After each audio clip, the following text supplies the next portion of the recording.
আবু হুরায়রা বলেন, ইয়া রাসূলুল্লাহ, মা মাকে মেরেছেন, আমি আল্লাহর নবীর কাছে মায়ের বিরুদ্ধে নালিশ করতে আসি নাই। বললেন, কেন এসেছো? হযরত আবু হুরায়রা বলেন, হুজুর এসেছি একটা কারণে, আমি জানি আল্লাহ নবী যদি আল্লাহর দরবারে হাত উঠায়া কোনো জিনিস বলে আল্লাহ রাব্বুল আলামিন সঙ্গে সঙ্গে মঞ্জুর করে নেন। হুজুর আমি এসেছি, মেহেরবানি করে দোয়া করুন আমার মাকে যেন আল্লাহ হেদায়েত নসিব করে দেন। আল্লাহ নবী হাত উঁচু করে বললেন, আল্লাহুম্মা হিদি উম্মা আবি হুরায়রা, আয় আল্লাহ আমি দোয়া করি আবু হুরায়রার মাকে তুমি হেদায়েত নসিব করে দাও। রাসূলুল্লাহ দোয়া করছেন আর আবু হুরায়রা সমানে দৌড়াচ্ছেন।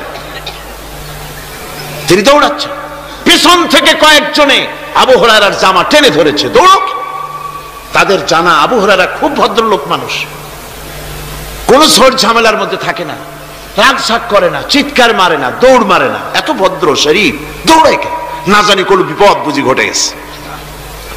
পিছন থেকে জামা টেনে ধরে বলে, দৌড়াও কেন? হযরত আবু হুরায়রা জামা সাহাবীর হাত থেকে ছিনিয়ে নিয়ে বলেন, জামা ছেড়ে দাও, আমাকে দৌড়াতে দাও। আমি দৌড়াইয়া বাড়ি যে দেখতে চাই, আমি দৌড়াইয়া আগে আমার বাড়ি পৌঁছতে পারলাম না, আমি যাওয়ার আগে আমার আল্লাহর নবীর দোয়া আমার বাড়ি পৌঁছে গেছে, আমি এইটা দেখতে চাই। হযরত আবু হুরায়রা বাড়িতে গিয়ে দরজা নক করলেন, ভেতর থেকে আওয়াজ এলো, কে? হযরত আবু হুরায়রা বলেন, মা আমি তোমার আবু হুরায়রা ফিরে এসেছি। মা বলছেন, বাবা অপেক্ষা করো, দরজা খুলতেছি। হযরত আবু হুরায়রা বলেন, মায়ের গলার আওয়াজের ভিতরে শিরকিয়াতের কর্কশতা পেলাম না, মায়ের গলার আওয়াজের ভিতরে তাওহীদের গন্ধ পেলাম। আমার মনে হলো নবীজির নিক্ষিপ্ত তীর তার নিশানায় পৌঁছে গেছে। কিছুক্ষণ পর মা আমার বেরিয়ে এলেন, মাথা থেকে চুলের থেকে বুড়ি মানুষ, সাদা চুলের ভিতর থেকে পানি পড়তেছে। মা বলল, বাবারে তোমারে মারার পর আমি বড় অনুতপ্ত হয়েছি, অনুশোচনা করেছি, আমি গোসল করেছি, মনে মনে ভাবলাম আমার ছেলে তো কোনো খারাপ জায়গায় যায় নাই, কেন তারে মারলাম? আমি বড় লজ্জায় পড়েছি তোমারে মেরে। ও আমার আবু হুরায়রা, আমি গোসল করেছি, পবিত্র হয়ে গেছি, জলদি করে আমাকে নিয়ে চলো বিশ্ব নবী জনাবে মুহাম্মদুর রাসূলুল্লাহর দরবারে। হযরত আবু হুরায়রার মা ঘোষণা করলেন, আশহাদু আল্লা ইলাহা ইল্লাল্লাহু ওয়াহদাহু লা শারীকা লাহু ওয়া আশহাদু আন্না মুহাম্মাদান আবদুহু ওয়া রাসূলুহু।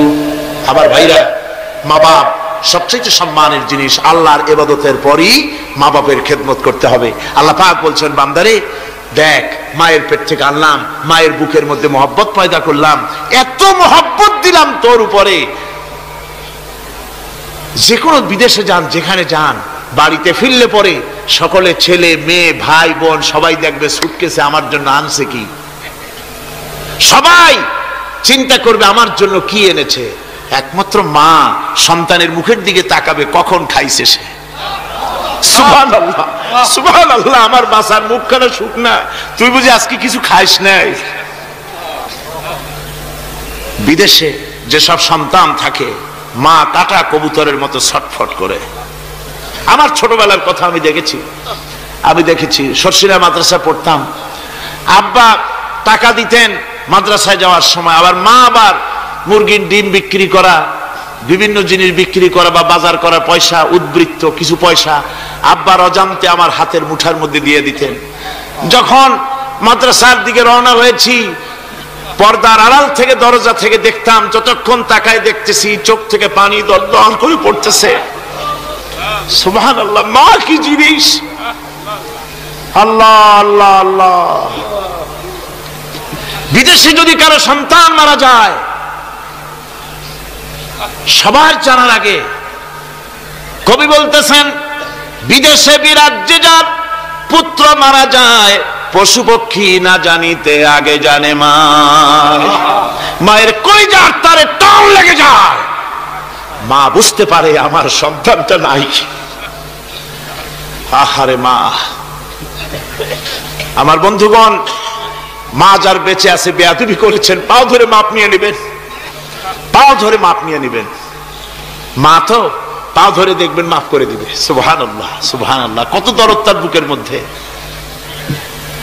আর মা বাপকে সম্মান করবে। যাক, এই বিষয়ের উপরে আমি আর যেতে চাই না। শুধু আমি আপনাদের বললাম, এই বিশাল জনতাকে বললাম, সবচাইতে বড় পীর আপনার জন্য আপনার মা বাপ। সবচাইতে বড় পীর কে? মা বাপ। সন্তুষ্ট করেন, রুজিতে অভাব ঘটবে না। কোন মাজারে গিয়ে সেজদা দেওয়া লাগবে না, আল্লাহর কসম, মাজারে যাই চাওয়া লাগবে না। মা বাপকে খেদমত করেন, মা বাপকে খুশি করেন, মা বাপকে খাওয়ান, হাদিয়া দেন, মা বাপ খুশি, রুজিতে বরকত হবে, ব্যবসায় বরকত হবে, ঋণগ্রস্ত থাকবেন না, সম্মান আল্লাহ বাড়ায় দিবেন। সুবহানাল্লাহ বিহামদি, রাসূলুল্লাহর হাদিস। খামোখাই মাজারে গিয়ে মরেন আপনারা। কোথায় মাজার, ওরস, নরস শরীফ, গ্যারবি শরীফ, কত কিছু শরীফ, এসব শরীফ বাদ দেন। আল্লাহ, রাসূল, মা বাপ, ওলিউল্লাহ যারা, তাদের দোয়া মঞ্জুর হয়, তাদের দোয়া মঞ্জুর হয়। আল্লাহ পাক ওলিউল্লাহদের মধ্যেও বহুত রেখেছেন, দোয়া আল্লাহর দরবারে কবুল হয়ে যায়। কিন্তু মা বাপের বেলায় কোনো সন্দেহ নাই। ওলিউল্লাহর দোয়া আপনার জন্য কবুল হইতেও পারে, নাও হইতে পারে, কিন্তু মা বাপের দোয়া কবুল হবেই। কোন সুবহানাল্লাহ বিহামদিহি। আমি কিন্তু কোন ওলিউল্লাহকে অশ্রদ্ধা করছি না, তাই করছি নাকি? না, ওলিউল্লাহদের মর্যাদা অনেক অনেক, কিন্তু আমরা ভুল করি। আমরা ভুল করি, যেখানে গেলে 16 আনা পাবো, সেখানে না গিয়ে 4 আনা পাওয়ার সম্ভাবনা আছে, ওইখানে যাই। এইটা করি ভুল। এই জন্য আমি অনুরোধ করব, মা বাপকে সম্মান করবেন। আল্লাহ পাক বলছে, খালাকাল ইনসানা আল্লামাহুল বায়ান। আমি মানুষকে সৃষ্টি করেছি। কেমনে সৃষ্টি করলাম তা তো এতক্ষণ বললাম। এইভাবে করে মানুষ সৃষ্টি করেছি। দেখো, তোমার নিজের দিকে তাকাও। ফালয়ানজুরিল ইনসানু মিম্মা খুলিক। কিভাবে মানুষ তোমাকে সৃষ্টি করা হলো, একবার তাকায় দেখো, তোমার শরীরের দিকে একটু তাকায় দেখো তো, কেমনে আমি বানাইলাম, কিভাবে তৈরি করলাম, লক্ষ্য করো। এই যে মাথা, এই মাথাটার ভিতরে আছে কি? মগজ, ব্রেইন। বিজ্ঞানীরা বলেছেন এতে 1000 মিলিয়ন নার্ভ সেলস আছে এর মধ্যে। 1000 মিলিয়ন নার্ভ সেল। সেল হচ্ছে CELL, সেল। সেল মানে কোষ। এই 1000 অনুভূতি কোষ, 1000 মিলিয়ন অনুভূতি কোষ রয়েছে মাথার ভেতরে। মস্তিষ্কের এসব কোষগুলি, এসব সেলগুলি, তার মধ্যে আবার আছে নার্ভ ফাইবার, অর্থাৎ সূক্ষ্ম সূক্ষ্ম নার্ভ সুতা, সমগ্র শরীরের মধ্যে তা ছড়িয়ে দেওয়া আছে। এই সূক্ষ্ম সুতার মাধ্যমে ঘন্টায় 70 মাইল বেগে শরীরের প্রত্যেকটা অঙ্গ প্রত্যঙ্গের খবর মস্তিষ্কের মধ্যে চলে যায়। সুবহানাল্লাহ বিহামদিহি। আপনার পায়ে যদি কাটা ফোটে, শরীরে যদি ব্যথা লাগে, ঘন্টায় 70 মাইল বেগে সূক্ষ্ম সূক্ষ্ম যে তারগুলি আল্লাহ দিয়েছেন, ওই তারের মাধ্যমে আপনার মাথায় চলে যায়। মস্তিষ্কে গেলে পরে তড়িৎ গতিতে সিদ্ধান্ত হয় কাটা তুলতে হবে, অথবা একটা সাপ দেখেছেন, সাপ প্রথম চোখ দিয়ে দেখলেন, চোখ, এই চোখের ভিতরে আপনার 130 মিলিয়ন লাইট রিসেপ্টর আছে, অর্থাৎ বিভিন্ন দৃশ্যকে, ছবিকে ক্যাচ করার মতো 130 মিলিয়ন লাইট রিসেপ্টর, গ্রহণযোগ্য মেশিন রয়েছে চোখের ভিতরে। চোখ দিয়ে সাপ দেখলেন, চোখের ভিতরে রয়েছে আবার অসংখ্য তার। এই অসংখ্য তার ব্রেনের সঙ্গে জুড়ে দেওয়া আছে। চোখ সাপ দেখলো, 70 মাইল বেগে প্রতি ঘন্টায় এই খবর তড়িৎ প্রবাহের মতো মস্তিষ্কের ভেতরে চলে গিয়েছে। মস্তিষ্ক সঙ্গে সঙ্গে ডিসিশন দিচ্ছে, দৌড় মারো, অথবা লাঠি হাতে নাও, অথবা যে কোনো একটা পজিশন তাকে সাথে সাথে সিদ্ধান্ত দিয়ে দিচ্ছে। জোরে বলেন সুবহানাল্লাহ। এই অনুভূতি শক্তি যদি আল্লাহ পাক না দিতেন মানুষের শরীরে, পায়ের মধ্যে পাথর ঢুকলে, কাটা তো কাটা, পাথর ঢুকলেও টের পাইতাম না।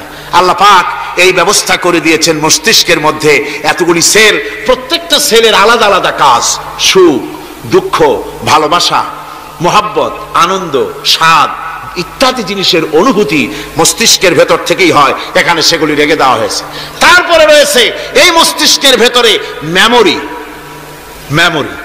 স্মৃতি, স্মৃতি শক্তি। দেখুন, এই যে টেপ রেকর্ডারে ওয়াজগুলি রেকর্ড হচ্ছে, তাফসীর রেকর্ড হচ্ছে। কিছুদিন পর ওই রেকর্ডের উপরে আর একটা কথা যদি উঠান, তাহলে প্রথম কথা থাকবে? প্রথম গান বা ওয়াজ থাকবে? নষ্ট হয়ে যাবে। কিন্তু আল্লাহ রাব্বুল আলামিন আপনার আমার মাথার ভিতরে এমন এক ফিতা দিয়ে দিয়েছেন, এমন একটা মেমোরি ফিতা দিয়েছেন, যেই ফিতার ভিতরে হাজার হাজার লক্ষ লক্ষ কোটি কোটি সমস্ত কথাগুলি ধরবে, আপনি মুখস্থ করতে পারবেন। আগে যা মুখস্থ করেছেন, পরে মুখস্থ করলে পরে আগেরটা মুছে যাবে না। সুবহানাল্লাহ বিহামদিহি। কি সুন্দর করে মস্তিষ্কের ভেতরে এই মেমোরি শক্তিকে আল্লাহ পাক তৈরি করে দিয়েছেন। চিন্তা করলে মাথা নত হয়ে যাবে আল্লাহর দরবারে। আল্লাহ পাক বলছেন, এই জিনিস আমি তোমার মাথার মধ্যে রেখেছি। দেখুন মানুষ কত কথা বলে, কত বই পড়ে, মানুষের মাথায় যত কথা আছে সব কথা যদি লিপিবদ্ধ হয় ভলিউম হয়ে যাবে, যা একটা লাইব্রেরিতে ধরা সম্ভব নয়। অর্থাৎ আপনার মাথাটা হচ্ছে একটা বিশ্বকোষ, আপনার মাথাটা হচ্ছে একটা বিরাট বিশ্বজোড়া লাইব্রেরি। জোরে কোন সুবহানাল্লাহ। আপনার মাথায় যা আছে তা আপনার কোনো বিল্ডিং এর মধ্যে ধরবে না, কোনো গ্রামে কোনো দেশের মধ্যে তা ধরবে না, এত জিনিস আপনার মাথার মধ্যে আছে, ঠিক কিনা? এরপরে আল্লাহ পাক একটা চোখ আমাদের দিলেন। আল্লাহ রাব্বুল আলামিন বলেন, আলাম নাজআল লাহু আইনাইনি ওয়া লিসানান ওয়া শাফাতাইন ওয়া হাদাইনাহুন নাজদাইন। আমি কি তোমাদেরকে দুটি চক্ষু আর জিহ্বা, আর তোমাদেরকে আমি কি তোমাদের দুটি চক্ষু, দুটি ঠোঁট আর জিহ্বা কি আমি তোমাদের দেই নাই, যা দিয়া তোমরা দেখতে পাও, যা দিয়া তোমরা অনুভূতি, মাথার ভিতরে অনুভূতি জাগে। এই যে দুটো চোখ দিলাম, সুবহানাল্লাহ, সুবহানাল্লাহ বলেন। দুটি চোখ আছে বলে এই সুন্দর পৃথিবী দেখতে পাই। চোখ দুটি না থাকলে পৃথিবী অন্ধকার, মা দেখতে পাবো না, কোরআন দেখতে পাবো না, পৃথিবী দেখতে পাবো না, বাপ দেখতে পাবো না, সন্তান দেখতে পাবো না, দুনিয়াটা মিথ্যা হয়ে যাবে, ঠিক কিনা? ছোট্ট চোখ, 1 থেকে 1.5 ইঞ্চির ভিতরে এত সুন্দর দুটি ক্যামেরা, যে ক্যামেরা দিয়া দুনিয়ার সব কিছুকে ক্যাচ করা যায়, সব ক্যাচ করা যায়। বলুন তো, এমন একটা বাক্স আপনারা কেউ বানায় দিতে পারবে যে বাক্সের ভিতরে হাতি, ঘোড়া, বাঘ, ভল্লুক, ময়না, টিয়া, পাহাড়, পর্বত, নদ, নদী, কীট, পতঙ্গ, তরু, লতা, গাছপালা গোষ্ঠী শুদ্ধা ধরবে, আরো খানিকটা জায়গা বাকি থাকবে, এরকম একটা বাক্স কেউ বানায় দিতে পারবে? পারবে না। এমন একটা বাক্স পৃথিবীর কোন মিস্ত্রি বানাতে পারবে না। কিন্তু আল্লাহ রাব্বুল আলামিন আপনার আমার কপালের নিচে 1 থেকে 1.5 ইঞ্চির ভিতরে এমন 2টা ফিল্ম বক্স তৈরি করে দিয়েছেন, যা দিয়ে তাকাবেন আপনি কোটি কোটি মানুষ দেখবেন, পাহাড় দেখবেন, সমুদ্র দেখবেন, সূর্য দেখবেন, চন্দ্র দেখবেন। এত কিছু দেখার পরেও চোখের ভিতরে আরো খানিকটা জায়গা ফাঁকা থেকে যায়। কি বিরাট নিয়ামত এই চোখ আল্লাহ পাক আমাদেরকে দান করেছেন। এই চোখকে হেফাজতের জন্য আবার চোখের উপরে সানসেট তুলে দেওয়া আছে। সানসেট ভুরু, আল্লাহ ভুরু লাগায় দিয়েছেন, নিচে একটু হাড় জায়গায় দিয়েছেন, উপরে সানসেট, ভেতরে চোখ, যাতে করে বল এসে লাগলে পরে চোখটা গলে না যায়, আছাড় খেলে পরে চোখটা গলে না যায়, চোখটাকে সেফ সাইডে রেখে দিয়েছেন আল্লাহ পাক সুবহানাহু ওয়া তাআলা। আল্লাহ পাকের কাছে শুকরিয়া তো আদায় করলাম না, আদায় করি। আসুন পড়ি আমরা সবাই, আলহামদুলিল্লাহি রাব্বিল আলামিন। আল্লাহ পাক বলেন, আলাম নাজআল লাহু আইনাইনি ওয়া লিসানাও ওয়া শাফাতাইন। জিহ্বা দিলাম আমি তোমাকে, এই জিহ্বার ভিতরে 3000 আস্বাদন স্তর আছে। বিজ্ঞানীরা বলেছেন একটা জিহ্বার মধ্যে 3000 আস্বাদন স্তর আছে। প্রত্যেকটি স্তরের সাথে মস্তিষ্কের সাথে তার লাগানো আছে। জিহ্বায় সব জিনিসের টেস্ট নেবেন, আর তার অনুভূতি, তার স্বাদটা ওখানে টের পাবে মস্তিষ্কের ভেতরে। এই জিহ্বা আল্লাহ পাক দান করে দিলেন মুখের মধ্যে, সুবহানাল্লাহ বিহামদিহি। সব রকমের স্বাদ পান না একরকম? জিলাপির স্বাদ একরকম, রসগোল্লার স্বাদ আর এক রকম, ছানার স্বাদ আর এক রকম, বেলের স্বাদ একরকম, তালের স্বাদ আর এক রকম, মুরগির স্বাদ একরকম, খাসির স্বাদ আর এক রকম, লট্টা ফিশের স্বাদ একরকম, শুটকির স্বাদ আর এক রকম, কোরাল মাছের স্বাদ আর এক রকম, শাকের স্বাদ আর এক রকম। হাজার হাজার খাদ্য দ্রব্যের স্বাদ এক জিহ্বা দিয়ে আল্লাহ রাব্বুল আলামিন নেওয়ার তৌফিক দিলেন। খালাকাল ইনসান, কি সুন্দর করে মানুষ বানালাম, দেখিস না, শুকরিয়া আদায় করিস না, এগুলি দেখবি আর শুকরিয়া আদায় করবি কি সুন্দর করে আমি আল্লাহ তোমাকে সৃষ্টি করেছি। শুধু তাই নয়, আল্লাহ পাক বলেন ইয়া আইয়ুহাল ইনসানু মা গাররাকা বিরাব্বিকাল কারীম। ও মানুষ, কোন জিনিস তোমাকে ধোঁকায় ফেলে দিল? তোমার মহান প্রভুর ইবাদত থেকে, গোলামি থেকে কোন জিনিস তোমারে ধোঁকায় ফেলে দিল? কেন ধোঁকায় পড়ে গেলে? কোন খোদা? আল্লাযী খালাকাকা ফাসাওয়াকা ফাআদালাক ফি আইয়ি সূরাতিন মা শাআ রাক্কাবাক। ওই আল্লাহ যিনি তোমাকে সুগঠিত করেছেন, তোমাকে সুন্দর করেছেন, সুস্থ করেছেন, সম্পৃক্ত করেছেন, সংযোজিত করেছেন। রাক্কাবা ইউরাক্কিবু তারকিবান, একটার সাথে আরেকটার জোড়া পদ্ধতি কি সুন্দর করে বানালাম। সুবহানাল্লাহি বিহামদিহি। আমার ভাইরা লক্ষ্য করুন, আপনার পা থেকে শুরু করে মাথা পর্যন্ত প্রত্যেকেই তার নিজের হাতের 8 বিঘত। বিঘত বোঝেন? বিগতের কি কয়েছি রকম? এক বিঘত হতে না, 1 বিঘত। 1 বিঘত এইটাকে কি বলে? 1 বিঘত। প্রত্যেক ব্যক্তি তার পা থেকে শুরু করে, পায়ের তালু থেকে শুরু করে মাথা পর্যন্ত কয় বিঘত? 8 বিঘত। মাইপে দেখেন বাড়ি যায়। আর দুনিয়ার সব করলেন কিন্তু নিজের শরীরটা দেখেন নাই, শরীরটা দেখেন নাই।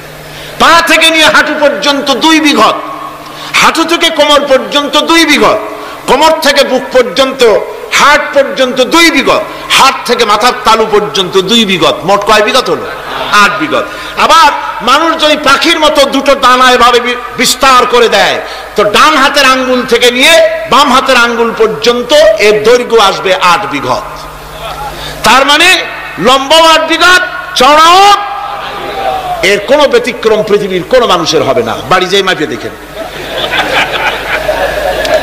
অবশ্য নিজেরটা, অপরেরটা মাপলে তারতম্য হবে।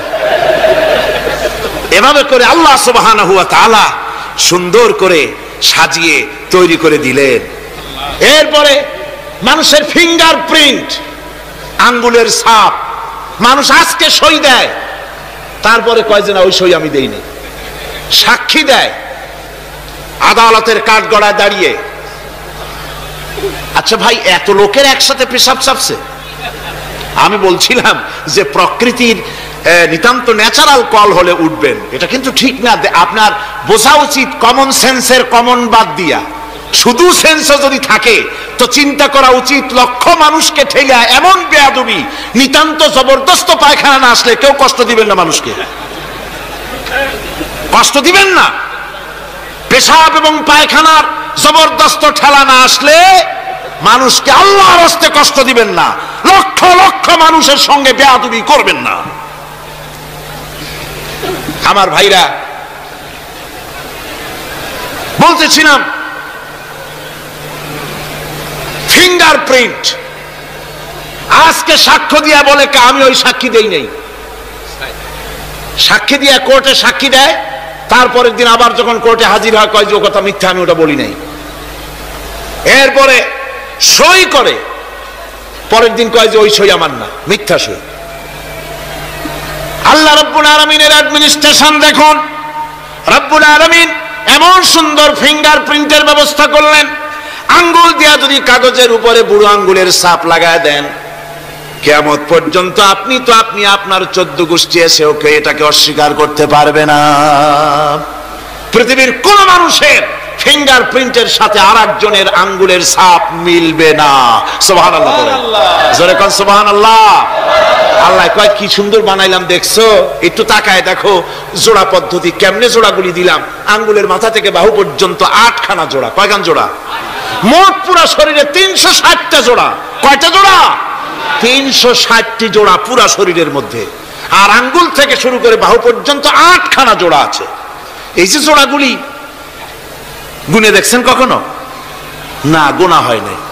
এ দিয়ে হাতাহাতি, মারামারি, ঘুষাঘুষি এই তো করি। গুনে দেখার সময় কই? আল্লাহর নবী বলেছেন, আল্লাহ রাব্বুল আলামিনের সৃষ্টি নৈপুণ্যতার উপরে কেউ যদি 1 ঘন্টা চিন্তা করে আল্লাহ রাব্বুল আলামিন তার আমলনামায় 60 বছরের নফল ইবাদতের সওয়াব লিখে দেন। 60 বছরের নফল ইবাদতের সওয়াব লেখা যাবে আল্লাহর এই সৃষ্ট নৈপুণ্যতার উপরে চিন্তা করলে।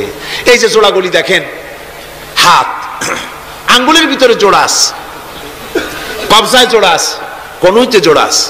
কনুইতে যদি কবজা না থাকতো আপনি খাবার খেতেন, খাবার মুখের দিতে পারতেন না, হাত তো ক্লোজ হবে না, যেহেতু এখানে কবজা নাই, এটা ক্লোজ হবে না।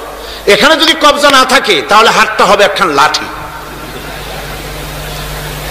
অথবা বড় জোর এটাকে বলতে পারেন একখান কাঁটা চামচ। এই কাঁটা চামচ দিয়ে একজন আর একজনের খাওয়াই দিবেন মাত্র, নিজেরটা নিজে খাওয়া যাবে না। তা আবার আঙ্গুলে যদি কবজা না থাকে অপরকে খাওয়াইতে গিয়ে কাঁটা চামচের 2 আঙ্গুল কারো নাকের সেদার মধ্যে ঢুকে যেতে পারে। এত সুন্দর করে আল্লাহ বানালেন, কত বড় কারিগর তিনি, সুবহানাল্লাহ। কত বড় কারিগর আল্লাহ রাব্বুল আলামিন। তাই বলেন, ইয়া আইয়ুহাল ইনসানু মা গাররাকা বিরাব্বিকাল কারীম। কোন জিনিস তোমাকে ধোঁকায় ফেলে দিল? ওই মহান আল্লাহ রাব্বুল আলামিনের ইবাদত থেকে, গোলামি করা থেকে। কি সুন্দর করে বানালাম। আমার ভাইরা, আমার নিজের জীবনের এক দৃষ্টান্ত আমি প্রায় বলি লোকদেরকে। ছোটবেলায় মাদ্রাসা থেকে বাড়ি ফিরতেছি, তখন গয়নার নৌকা, লঞ্চ নাই, নৌকা। সেই নৌকা বিরাট লম্বা নৌকা, 4-5 জনে দাঁড় বায়, বড় বড় লম্বা লম্বা দাঁড়, শিপ নৌকা, খুব লম্বা নৌকা। এই নৌকাগুলি প্যাসেঞ্জার বহন করে। স্টেশন আসতে পরে ঢোল পিঠায়, মানুষ এসে ওঠে। রাতের বেলায় চলতে হয়, রাতেই এগুলো চলতো বেশি, আজকাল এগুলি আর নাই। সেই নৌকার মাঝখানে থাকতো বাঁশ পোতা, 2 দিকে মানুষ শোবে, নৌকার 2 দিকে মাথা দিয়ে, একদিকে পা দিয়ে শোবে। ছাত্র জীবন, শুয়ে আছে এরকম করে, কিন্তু পা লম্বা করা যায় না, পা লম্বা করলে আর একজনের বুকের উপরে গিয়ে ওঠে। এভাবে করে পা কতক্ষণ গোটো করে রাখা যায়? কিছুক্ষণ পর মনের মধ্যে চিন্তা জাগলো যে আল্লাহ, হাঁটুতে তো ব্যথা করতেছে, এই হাঁটুগুলি যদি নাট বল্টুর মতো মোড়ায় মোড়ায় খোলার সিস্টেম করে দিতে, তাহলে তো এখন কষ্ট হতো না। ঠ্যাংডারে মোড়াইয়া খুলিয়া তারপরে ব্যাগের মধ্যে ভরিয়া বালিশের কাজ হতো, ঠ্যাংও ব্যথা করতো না। ছাত্র হলে যত চিন্তা মাথার মধ্যে আসে, এই সব চিন্তা, কেলুর মধ্যে একটা মুড়ি পেঁয়াজ হলে ভালো হইতো, এই সব চিন্তা করতেছে। চিন্তা করে করে এক ফাঁকে ঘুম এসে গেল। সকালবেলায় নৌকা যখন ফিরেছে স্টেশনে, ঘুম ভেঙে গেল যাত্রীদের চিৎকারে। একজন বলছে আমার মানি ব্যাগ চুরি হয়েছে, আর একজন বলল আমার হ্যান্ড ব্যাগ গেছে, আর একজন বলছে আমার ব্রিফকেস গেছে, চোরে নিয়ে গেছে। ওরা তো যার যার হারানো জিনিস নিয়ে ব্যস্ত।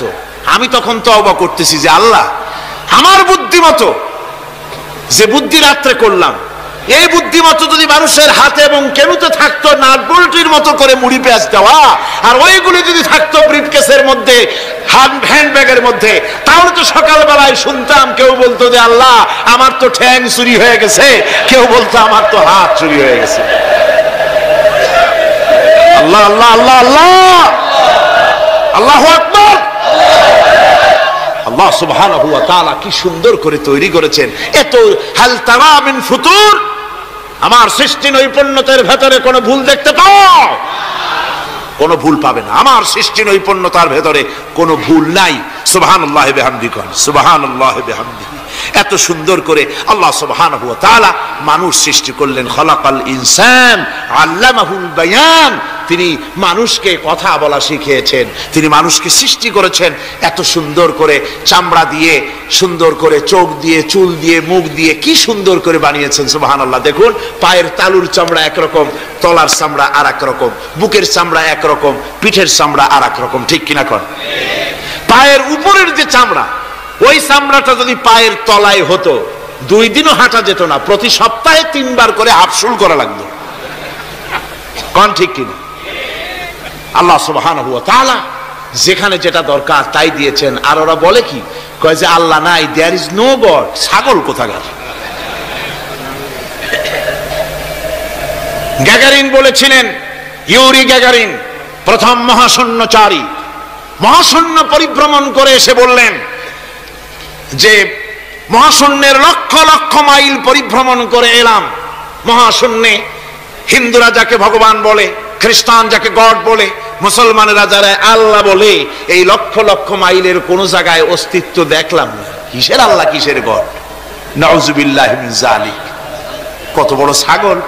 তুমি দেখবে আল্লাহ রে, তুমি তো নিজের শরীরই নিজে দেখো না। আমরা কি আমাদের নিজের শরীরটা দেখি?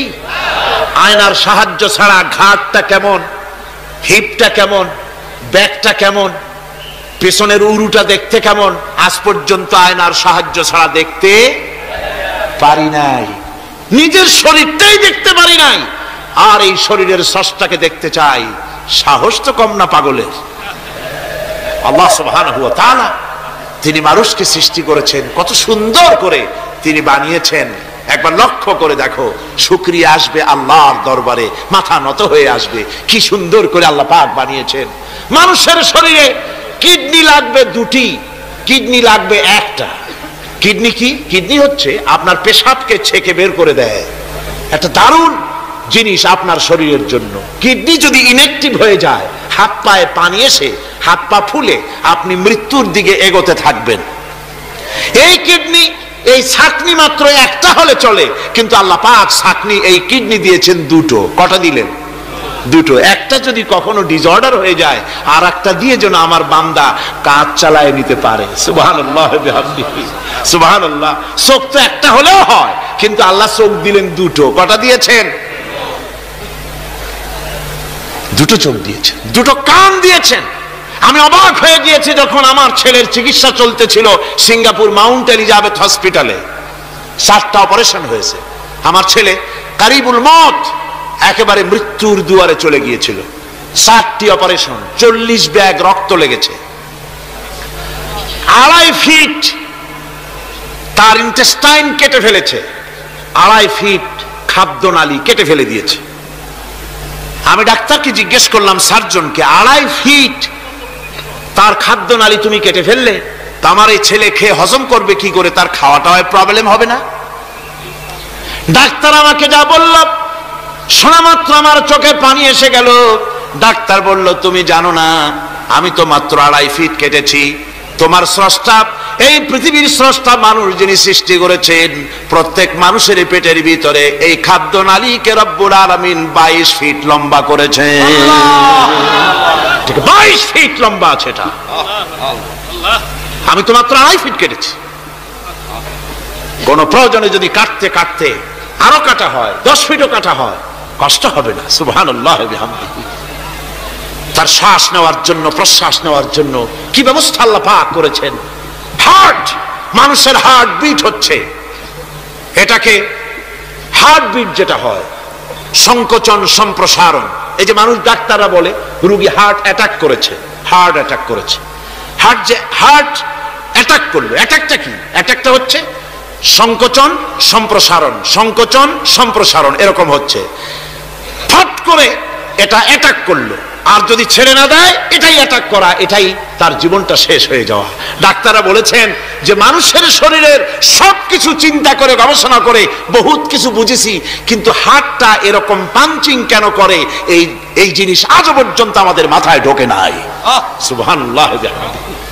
আল্লাহ পাক কি সুন্দর করে এই পাঞ্চিং এর মাধ্যমে, হার্ট যেভাবে করতেছে, এই পাঞ্চিং এর মাধ্যমে সমস্ত শরীরের রক্তগুলি পা থেকে শুরু করে মাথা পর্যন্ত সব ছড়িয়ে দেওয়া হচ্ছে। এভাবে এভাবে ছড়িয়ে দেওয়া হচ্ছে যাতে করে মানুষ জীবিত থাকে, শরীরের রক্ত গরম থাকে, হিম শীতল হয়ে মানুষ যেন মারা না যায়। এই জন্য আল্লাহ সুবহানাহু ওয়া তাআলা এত সুন্দর ব্যবস্থা করেছেন।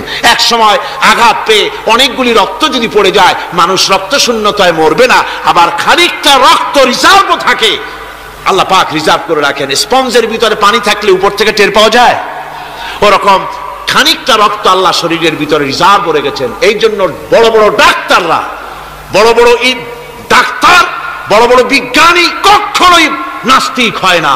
এই সব দৃশ্য দেখে তারা মনে করে নিশ্চয়ই একজন কেউ আছেন যিনি এগুলি তৈরি করেছেন, এগুলি এমনে এমনে হয় নাই। যিনি তৈরি করেছেন তিনি কে? তিনি হচ্ছেন আল্লাহ সুবহানাহু ওয়া তাআলা। তিনি এগুলি সৃষ্টি করেছেন, তিনি এগুলি তৈরি করেছেন। ওই আল্লাহ পাকের কাছেই আমাদের সকলকেই ফিরে যেতে হবে। আল্লাহ রাব্বুল আলামিন তিনি বলছেন, আমি মানুষ সৃষ্টি করেছি খালাকাল ইনসানা আল্লামাহুল বায়ান।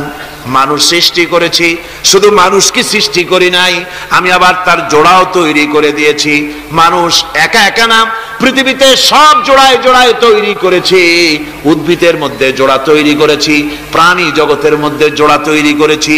এই দুনিয়ার ভিতরে যা কিছু আছে, উদ্ভিদ হোক আর মানুষ হোক, প্রাণী জগৎ হোক, সবগুলিকে আমি আল্লাহ জোড়া বানাইছি। জোড়ায় জোড়ায় নর এবং নারী সবগুলির মধ্যে করে দিয়েছি, যাতে করে তোমরা তাদের কাছে শান্তি পাও। আর তোমাদের মধ্যে ভালোবাসা সৃষ্টি করেছি, মহব্বত সৃষ্টি করে দিয়েছি। আর পরিণত বয়সে এই মহব্বতকে আমি আল্লাহ করুণার সহৃদয়তায় পরিণত করে দেই। তোমার থেকে তোমার জোড়া নারী সৃষ্টি করেছি, স্ত্রী। সেই স্ত্রীর কাছে তুমি তোমার স্বস্তি শান্তি ফিরে পাবে। আর যখন বৃদ্ধ হয়ে যাবে, তখন এই ভালোবাসাটা আমি করুণা আর মহব্বতের মধ্যে পয়দা করে দেই। এর দ্বারা এই ভালোবাসা এবং মহব্বতের মাধ্যমে সন্তান সন্ততি পৃথিবীতে আসে, নাতি আসে, পৌত্র আসে, পৌত্রী আসে। এভাবে করে আত্মীয় স্বজন পরিবেষ্টিত অবস্থায় দুনিয়ায় মানব বংশ আমি এভাবে করে বৃদ্ধি করি। আর এরপরে মানব সৃষ্টি করে মানুষকে এক পরিবেশ সৃষ্টি করে দিয়ে তাকে কথা বলারও আমি ভাষা শিখিয়েছি। আল্লামাহুল বায়ান। মানুষকে আমি কি শিক্ষা দিয়েছি? কথা বলতে আমি শিক্ষা দিয়েছি। কথা বলার কারণেই মানুষ মানুষ, আর কথা বলতে পারে না বলে মানুষের সাথে পশুর সাথে এই বিরাট পার্থক্য। পশু কথা বলতে পারে না, মানুষ কথা বলতে পারে। কথা বলা হচ্ছে মানুষের একটা বিশেষ বৈশিষ্ট্য। আরে বায়ান শব্দের অর্থ শুধু কথা নয়, বায়ান শব্দের অর্থ হচ্ছে চেতনা, বুদ্ধি, অনুভূতি, প্রজ্ঞা, মেধা, চিন্তা, বিবেচনা, ইচ্ছা শক্তি, প্রতিরোধ শক্তি, এ সবগুলি বায়ানের ভিতরে সীমাবদ্ধ।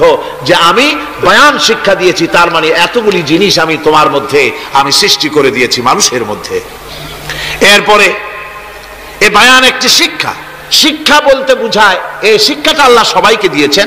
মাছ সাঁতার কাটতে পারবে, পাখি আকাশে উঠতে পারবে। পাখিকে আল্লাহ ওড়ার ক্ষমতা দিয়েছেন। মুরগির বাচ্চা ডিমের থেকে বের করে পানির মধ্যে ছেড়ে দিবেন, ও সাঁতার কাটতে পারবে না। আপনি আমারে কোন মুরগির ডিমের ভিতরে মুরগির বাচ্চা, হাঁসের ডিমের ভিতরে হাঁসের বাচ্চা, সে কি করে বোঝে ডিমের কোন অংশ পাতলা, সেই অংশটা সে অপারেশন শুরু করে দেয়। সে কিন্তু সব জায়গায় ঠোকায় না। ওই ডিমের পর্দার ভিতরে একটা অংশ আছে পাতলা, সামান্য পাতলা, সেই পাতলা অংশ সে ঠুকঠুক করে একটুখানি অপারেশন করে, পর্দাটা ফেটে যায়, সেখান থেকে সে বেরিয়ে আসে। কে শিখালো যে এই জায়গায় ঠুকঠুক করে আওয়াজ কর, বেরোতে পারবি? কে শিখালো? আল্লাহ পাক শিক্ষা দিয়েছেন। এটা বায়ানের অন্তর্গত। মানুষকে দিয়েছেন বায়ান, ওকে দিয়েছেন শিক্ষা। হাঁসের বাচ্চা পানির ভিতরে ছেড়ে দিলে ওকে সাঁতার কাটতে হবে, কে শিখালো? আল্লাহ পাক। বাতাসে পাখিরা উড়ে বেড়ায় ডানা মেলে। আওয়ালাম ইয়ারাউ ইলা তায়রি সাফাতিন ওয়া ইয়াকবিদনা মা ইউমসিকুহুন্না ইল্লার রহমান। দেখে নাকি তারা পাখিটি কেমন? মেলি দুটি লঘু ডানা, উড়িয়া বেড়ায় শূন্যের পরে নাহি তার কোনো মানা। আবার সে ডানা গুটাইয়া চলে কিন্তু পড়ে না তবু, বলকে বা তারে শূন্যে রাখিছে ভিন্ন সে এক প্রভু। প্লেনের মতো, এরোপ্লেনের মতো দেখছেন না পাখিগুলি এরকম এরকম করে ওড়ে। আবার কখনো উঠতে গিয়ে আর ডানা দোলায় না, দুটো ডানা শরীরের সাথে মিশাইয়া একেবারে রকেটের মতো উড়ে চলে যায়, কিন্তু পড়ে যায় না। কে তাকে শূন্যের উপরে রেখেছে? জোরে কন, কে রেখেছে? আল্লাহ পাক। এই ট্রেনিং আল্লাহ পাক তাকে দিয়েছেন। আল্লাহ পাক তাকে এই শিক্ষা দিয়েছেন। এই শিক্ষা, পানিতে সাঁতার কাটবে মাছ, বায়ুতে ভেসে বেড়াবে পাখি, তারপরে মানুষের চোখের পলক পড়বে, পাকস্থলী হজম করবে, এসব শিক্ষা আল্লাহই দিয়েছেন। প্রত্যেকটা জিনিসকে সৃষ্টি করেছেন, আর তার কাজটাও কিভাবে হবে তাও আল্লাহ পাক শিখিয়ে দিয়েছেন। এই জন্য শুধুমাত্র এই শিক্ষাটুকুনি নয়, মূল শিক্ষা হচ্ছে আল্লামাহুল বায়ান। এর আসল অর্থ হলো মানুষের জ্ঞানের পূর্ণতার জন্য আল্লাহ পাক বায়ান দিয়েছেন। সে বায়ান হচ্ছে কোরআনে কারীম। সে বায়ান কি? কোরআন। এই কোরআন হচ্ছে মানুষের জ্ঞানের পূর্ণতা। কোরআন দিয়েই মানুষের জ্ঞান পরিপূর্ণ হয়। ওমা উতীতুম মিনাল ইলমি ইল্লা কালিলা, তোমাদেরকে খুব সামান্যতম জ্ঞান দেওয়া হয়েছে। আসল জ্ঞানের মালিক কে? আল্লাহ সুবহানাহু ওয়া তাআলা। আল্লাহ রাব্বুল আলামিন বলেন আশ-শামসু ওয়াল কমারু বিহুসবান ওয়ান নাজমু ওয়াশ-শাজারু ইয়াসজুদান। সূর্য এবং চন্দ্র একটা বিরাট একটা হিসাবের অনুসরণে বাধ্য। সূর্য আর চন্দ্র একটা হিসাবের অনুসরণে বাধ্য, এর ব্যতিক্রম হওয়ার কোনো উপায় নাই। সূর্য এবং চন্দ্র তার আপন আপন কক্ষপথে ঘুরবে, ইচ্ছে মাফিক সূর্য চন্দ্র ঘুরতে পারবে না। রাত 12টার সময় সূর্য এসে বলতে পারবে না বেটারা ছক আমি এখন উদিত হব, পারবে? পারবে না। দিনের দুপুরের সময় রাত এসে মাথা চাড়া দিয়ে জাগাতে পারবে না, দিন সরে যা আমি এখন সবটাকে রাত বানায় দেব, পারবে না। চন্দ্র এবং সূর্য একটা নির্ধারিত একটা হিসাবের অনুসরণে তারা রয়েছে, আর এই হিসাবের নিয়ম, কঠোর হিসাবের নিয়মতান্ত্রিকতার ভেতরে থাকার কারণেই মানুষের জন্য চন্দ্র মাস বছর ইত্যাদি গণনা মানুষের জন্য আল্লাহ সহজ করে দিয়েছেন। আল্লাহ পাকের নবীর কাছে জিজ্ঞাসা করা হচ্ছে ওয়ায়াসআলুনাকা আনিল আহিল্লা, ও নবী আপনাকে প্রশ্ন করা হয় চাঁদ সম্পর্কে। কাফেররা প্রশ্ন করেছে চাঁদের ক্রমবর্ধমান ক্রমহ্রাস কেন, চাঁদ বাড়ে কেন, কমে কেন, আপনারে জিজ্ঞাসা করা হয়, আপনি জবাবে বলুন কুল হিয়া মাওয়াকিতু লিন্নাস, বলুন এ চাঁদ হচ্ছে মাস দিন বছর গণনা করার জন্য, গোটা পৃথিবীবাসীর জন্য আমি একটা স্থায়ী ক্যালেন্ডার আকাশে ঝুলায় রাখছি। জোরে কোন সুবহানাল্লাহ। বিনা পয়সার ক্যালেন্ডার কে ঝুলায় রাখছেন? আল্লাহ সুবহানাহু ওয়া তাআলা, তিনি ঝুলিয়ে রেখেছেন এই ক্যালেন্ডারকে। আর এই চন্দ্র সূর্য নিজের ইচ্ছা মাফিক চলতে পারে না। আল্লাহ পাক কোরআনে কারিমে বলেছেন আফা গায়রা দীনিল্লাহি ইয়াবগুন ওয়া লাহু আসলামা মান ফিস সামাওয়াতি ওয়াল আরদি তাওআন ওয়া কারহা, তোমরা কি আমার দেওয়া জীবন ব্যবস্থা ছেড়ে দিয়ে মানুষের তৈরি করা, অন্যের তৈরি করা মতবাদ গ্রহণ করতে চাও? ওয়ালাহু আসলামা মান ফিস সামাওয়াতি ওয়াল আরদ, অথচ আকাশে যা কিছু আছে, জমিনে যা কিছু আছে সব আমার কি করছে? আমার হুকুম মেনে আমার আনুগত্য করে তারা চলছে, আনুগত্যের সামনে মস্তক অবনত করে দিয়েছে। তাই তো আমরা দেখতে পাই তাল গাছে কোনোদিন বেল হয় না, হয়? চট্টগ্রামে হয় বোধহয়, তাল গাছে বেল হয়, নারকেল গাছে আম হয়, নিম গাছে লিচু হয়? হয় না। আল্লাহর সুন্নতের ভিতরে কোনো পরিবর্তন পাওয়া যাবে না। দেখুন বঙ্গোপসাগরের পানি মিষ্টি না নোনা? সবাই বলুন মিষ্টি না নোনা? বঙ্গোপসাগরের নোনা পানি জোয়ারের টানে এই বঙ্গোপসাগরের নোনা পানিগুলি পদ্মা মেঘনা যমুনার ভিতরে প্রবেশ করে মিষ্টি পানির ভিতরে, আবার ভাটির টানে পদ্মা মেঘনা যমুনার পানিগুলি মিষ্টি পানিগুলি নোনা পানির মধ্যে গিয়া ঢোকে। মাঝখানে কোনো পার্টিশন নাই, নোনা পানি মিষ্টি পানির এলাকাকে নোনা বানাতে পারে না, আবার মিষ্টি পানিগুলি গিয়া নোনা পানিগুলিরে মিষ্টি বানাইতে পারে না। কার হুকুম পালন করে? কার হুকুম? النجم والشجر يسجدان والسماء رفعها ووضع الميزان, তারকা বৃক্ষরাজি সব সেজদায় রত। তারাই সেজদা দেয় কারে? কারে সেজদা দেয়? চাঁদ সেজদা করে কাকে? সূর্য করে কাকে? গাছপালা করে কারে? আল্লাহ পাককে সেজদা করে সবাই। সমস্ত সৃষ্টি জগতের কাজ হলো তিনটা। সৃষ্টি জগতের কাজ কয়টা? তিনটি কাজ। একটা কাজ হচ্ছে সৃষ্টি জগৎ মহান আল্লাহর উদ্দেশ্যে সিজদা করবে, তার হামদ করবে, তার তাসবিহ করবে। তিনটা কাজ, সিজদা করবে, হামদ করবে, তাসবিহ করবে। এই তিনটা কাজ হচ্ছে সৃষ্টি জগতের। গোটা পৃথিবীর সবকিছু আল্লাহ পাককে সিজদা করছে। কোরআনে কারিমে রব্বুল আলামিন বলেন وَلِلَّهِ يَسْجُدُ مَنْ فِي السَّمَاوَاتِ وَالْأَرْضِ طَوْعًا وَكَرْهًا وَظِلَالُهُمْ بِالْغُدُوِّ وَالْآصَالِ। আল্লাহ পাক বলেন আকাশে যা কিছু আছে জমিনে যা কিছু আছে সব কিছু আমার সেজদা করে, এমনকি গাছও আমার সেজদা করে। গাছগুলি সকাল বেলায় গাছের ছায়া সকাল বেলায় আর বিকাল বেলায় নিজের ছায়া লম্বা করে দিয়ে আমার সামনে সেজদায় পতিত হয়ে যায়। গাছগুলি আমাকে সেজদা করে, তারকা সমূহ চন্দ্র সূর্য সব আমাকে সেজদা করে। ওয়ালিল্লাহি ইয়াসজুদু মা ফিস সামাওয়াতি ওয়া মা ফিল আরদ মিন দাব্বাতিন ওয়াল মালাইকাতু ওয়া হুম লা ইস্তাকবিরুন। আকাশ এবং জমিনে যা কিছু আছে আমার সিজদা করে, আমার সিজদা থেকে কেউ অহংকার করে না, অহমিকতা করে না, আমার সিজদা থেকে কেউ ফিরে যায় না, সবাই আমাকে সিজদা করে। সুতরাং ও মানুষ, আমার দরবারে সিজদায় মাথা নত করে দাও। সবগুলি আমার সামনে সিজদা করতেছে। আলাম তারা আন্নাল্লাহা ইয়াসজুদু লাহু মান ফিস সামাওয়াতি ওয়া মান ফিল আরদ والشمس والقمر والنجوم والجبال والشجر والدواب وكثير من الناس। আল্লাহ পাক বলছেন আকাশ এবং জমিনে যা আছে সব আমাকে সেজদা করছে। চাঁদে, সূর্যতে, গাছপালায়, পাহাড় পর্বতে সবকিছু, সমস্ত প্রাণী জগৎ পর্যন্ত, চতুষ্পদ জন্তুগুলি পর্যন্ত আমি আল্লাহকে সেজদা করে। সুবহানাল্লাহ, সুবহানাল্লাহ কোন? সব সেজদা আল্লাহর জন্য।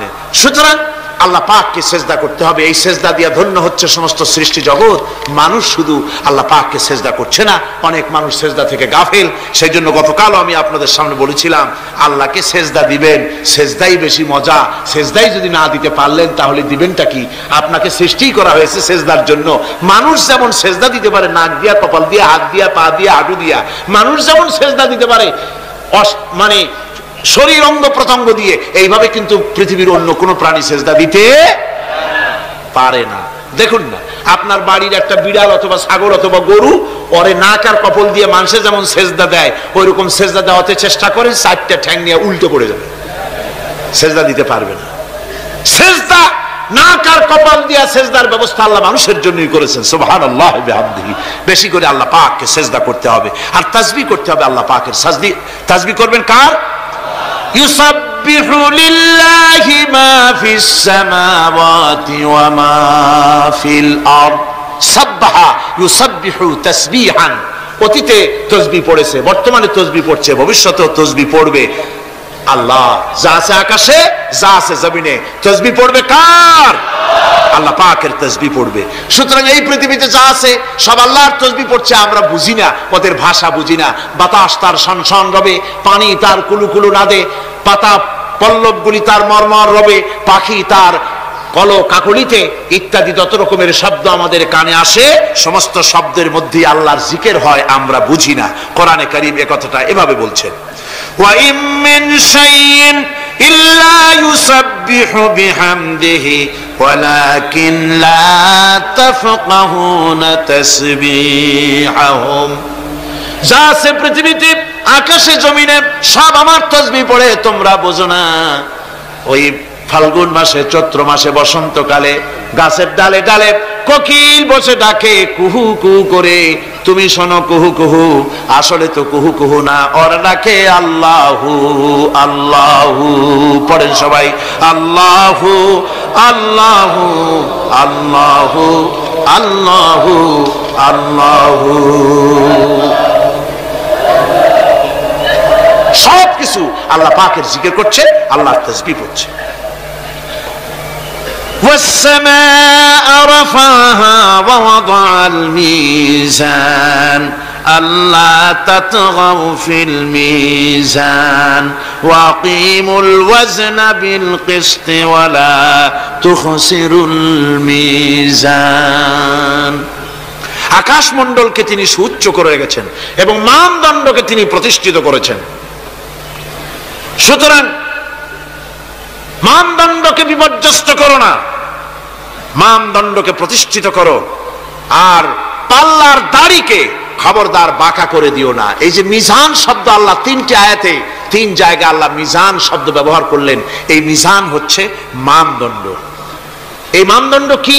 সূরা আল হাদীদের মধ্যে আল্লাহ পাক এটা আরো সুন্দর করে এখানে বলেছেন, লাকাদ আরসালনা رسلنا بالبينات وأنزلنا معهم الكتاب والميزان ليقوم الناس بالقسط আমি রাসূলদেরকে অবশ্যই আমি আমার রাসূলদের পৃথিবীতে প্রেরণ করেছি, তাদের সাথে দিয়েছি বাইয়িনাত, তাদের সাথে দিয়েছি কিতাব, আর তাদের সাথে দিয়েছি আমি মিজান। সমস্ত নবীদেরকে তিনটা জিনিস দেওয়া হয়েছে কোরআনে। এখানে বলা হচ্ছে কয়টা জিনিস? তিনটা। একটা হচ্ছে কিতাব, একটা হচ্ছে বাইয়িনাত, আর একটা হচ্ছে মিজান। বাইয়িনাত হচ্ছে যে সমস্ত দলিলের মাধ্যমে বোঝা যায় যে উনি আল্লাহর পয়গম্বর, এগুলি হচ্ছে বাইয়িনাত। আর কিতাব হচ্ছে আল্লাহর পক্ষ থেকে যে ওহীর মাধ্যমে যে কিতাব আসছে সেই কিতাব। আর মিজান হচ্ছে ন্যায় বিচার, সুষ্ঠু বিচার। এই সুষ্ঠু বিচার যা দিয়ে হক এবং বাতিলকে বোঝা যায়, এই ন্যায় বিচার, সুষ্ঠু বিচার কোরআনের মাধ্যমে আল্লাহ পাক নবীদেরকে দান করেছেন। সুতরাং এই পৃথিবীতে যদি আমরা শান্তি চাই, স্বস্তি চাই, আমরা যদি নিরাপত্তা চাই, তাহলে মিজান, জাস্টিস কায়েম করতে পারে কেবলমাত্র কোরআন। এই কোরআনের আইন অনুযায়ী জীবন পরিচালিত করতে পারলে আমরা দুনিয়ায় শান্তি পাবো। এমনকি আল্লাহ পাক সমস্ত ন্যায় বিচার শিখাইছেন, পরের হক কিভাবে আদায় করবেন, দরিদ্রের হক কিভাবে আদায় করবেন। এমনকি ওজন করতে গিয়ে আপনি যেন কোনো ক্রেতাকে না ঠকান, সে কথাও আল্লাহ বলেছেন। খবরদার, দাড়ির পাল্লার দাড়িটাকে কখনো বাঁকা করো না, উল্টা পাল্টা করো না। একথা কোরআনে কারীমের মধ্যে আল্লাহ পাক পরিষ্কার করে আমাদের সামনে বলে দিলেন। আমার বন্ধুগণ, এরপরে সর্বশেষ আমি শেষ করে এনেছি, আর মাত্র দুটি আয়াত আপনাদের সামনে বলে আমরা যাব আকর্ষণীয় মুনাজাতের দিকে ইনশাআল্লাহ। সবাই বলেন ইনশাআল্লাহ। আল্লাহ রাব্বুল আলামিন এবার বলেন, ওয়াল আরদা ওয়াদাহা লিল আনাম ফিহা ফাকিহাতু ওয়ান নাখলু যাতুল আকমাম। আল্লাহ পাক বলছেন, পৃথিবীকে তিনি সমস্ত সৃষ্টির জন্য এই পৃথিবী বানিয়েছেন। আনাম শব্দের অর্থ হচ্ছে জীব, জানদার। যত জানদার আছে সমস্ত জানদারদের জন্য আল্লাহ পাক এই পৃথিবীকে বানিয়েছেন। অর্থাৎ যাদের প্রাণ আছে, প্রাণী সময়ের জন্য আল্লাহ যা সৃষ্টি করেছেন সেটা হলো এই পৃথিবী। এই পৃথিবী ছাড়া অন্য কোথাও কোন প্রাণী বসবাসের উপযোগী করে আল্লাহ তৈরি করেন নাই। এই পৃথিবীটা কি আল্লাহ পাক প্রাণীদেরকে বসবাসের উপযোগী করে তৈরি করেছেন। তারপরে বলছেন, পৃথিবী তো তৈরি করলাম, এরপরে আমি তাদের সমস্ত খাবার দাবারের ব্যবস্থাও করেছি। খেজুরগুলিকে আমি প্যাকেট করে তোমাদের সামনে দিয়েছি, আচ্ছাদন দিয়ে দিয়েছি। খেজুরের কথা এখানে বলা হয়েছে, শুধু খেজুর নয়, খেজুর, আঙ্গুর, বেদানা, আপেল, যত খাবার আমাদের সামনে আল্লাহ দিয়েছেন সমস্ত খাবারগুলি প্যাকেট করা। জোরে বলেন, কি করা? প্যাকেট করা। কি মহব্বত করে আল্লাহ দিয়েছেন। কলা বলেন, তাল বলেন, বেল বলেন, সব খাবারগুলিকে আল্লাহ পাক প্যাকেট করে মানুষের সামনে হাজির করেছেন। কারণ ওয়ালাকাদ কাররামনা বানি আদমা, যেহেতু আদম সন্তানকে আমি সম্মানিত করেছি, তাই আদম সন্তানের সামনে, ভদ্র সম্মানিত মেহমানের সামনে যত খাবার দিলাম সব খাবারগুলিকে আমি গুছিয়ে সুন্দর করে সাজিয়ে আমি কভার করে তোমার সামনে পেশ করেছি। ওয়াল হাব্বুজুল আসফি ওয়ার রাইহান, এরপরে দানা দিয়েছি, ভুসি দিয়েছি। দানা হচ্ছে মানুষের খাবার, ভুসি হচ্ছে পশুর খাবার। এই মানুষের খাবার, পশুর খাবার সবকিছু আমি পরিবেশন করেছি। এরপর আল্লাহ বলছেন, ফাবিআইয়ি আলা'i রাব্বিকুমা তুকাযযিবান। পড়েন, ফাবিআইয়ি আলা'i রাব্বিকুমা তুকাযযিবান। আল্লাহ পাক বলছেন, কোন নিয়ামতকে, তোমার প্রভুর কোন নিয়ামতকে অস্বীকার করতে পারো? আল্লাহর কোন নিয়ামতকে অস্বীকার করতে পারবে না। এভাবে হাজারো নিয়ামত দিয়ে আমি তোমাদেরকে সমৃদ্ধ করেছি। সূরা আর রহমান একেবারে শেষ পর্যন্ত আল্লাহর এই সমস্ত নিয়ামত দিয়ে ভরা, নিয়ামতের কথা দিয়ে, রহমতের কথা দিয়ে ভরা। জোরে কোন সুবহানাল্লাহি বিহামদিহি। এই কোরআন, যে কোরআন আল্লাহ আমাদের শিক্ষা দিলেন, এই কোরআন অনুযায়ী দয়া করে যে কোরআন দিলেন, যাতে অর্থনীতি আছে, সমাজনীতি আছে, রাজনীতি আছে, যাতে মানুষের পারিবারিক জীবন আছে, সবকিছু যে কোরআনে আছে, এই কোরআন দিয়ে রাসূলুল্লাহ একটা সমাজ তৈরি করেছিলেন যেখানে চুরি ছিল না, ডাকাতি ছিল না, জেনাবে বিচার ছিল না। ওরকম একটি সমাজ বাংলাদেশে প্রতিষ্ঠিত হোক, এটা কি আপনারা চান? কারা কারা চান? দেখতে চাই।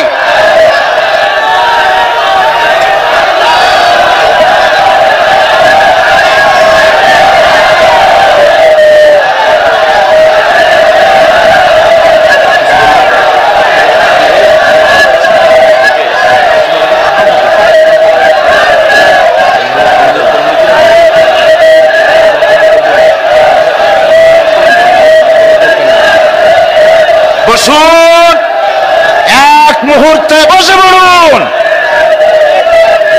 এক মুহূর্তে বসে পড়ুন। আলহামদুলিল্লাহ, সবাই কোন আলহামদুলিল্লাহ। আদব রক্ষা করুন, আদব রক্ষা করুন, তাড়াতাড়ি বসুন, তাড়াতাড়ি। আলহামদুলিল্লাহ। আমি বুঝছি ওই এক বুড়ি আছাড় খেয়ে পড়ে গেছিল, বললো যে পড়লাম যখন তুমি একটু পান খায়নি, মানে স্লোগানের সুযোগ যখন পাইলাম একটু দাঁড়ায় কোমরটা সোজা করে নি। মন্দ না, ভালোই করেছেন। তবে এখন মোনাজাত হতে যাচ্ছে। কি হতে যাচ্ছে? 5 দিনের তাফসীরুল কোরআন মাহফিলের মোনাজাত। খবরদার, মাহরুম হবেন না কেউ। আশাটাই ব্যর্থ হয়ে যাবে। আদ-দুআউ মাখুল ইবাদা, ইবাদতের মগজ কি? জোরে কোন কি? এরপর আর কাউকে হাঁটতে দিবেন না। সব যার যার জায়গায় বসে পড়ুন, যার যার জায়গায় বসে পড়ুন। মুনাজাতে শরীক হওয়ার জন্য প্রস্তুতি গ্রহণ করুন। আল্লাহ সুবহানাহু ওয়া তাআলা তিনি আমাদের জন্য কোরআন দান করেছেন। এই কোরআনী সমাজ গঠনের জন্য আমাদেরকে ঐক্যবদ্ধ হতে হবে। কোরআনের সমাজ গঠন করতে চান? রাসূল করিম সাল্লাল্লাহু আলাইহি সাল্লাম এই কোরআন দিয়ে সমাজ গঠন করেছিলেন।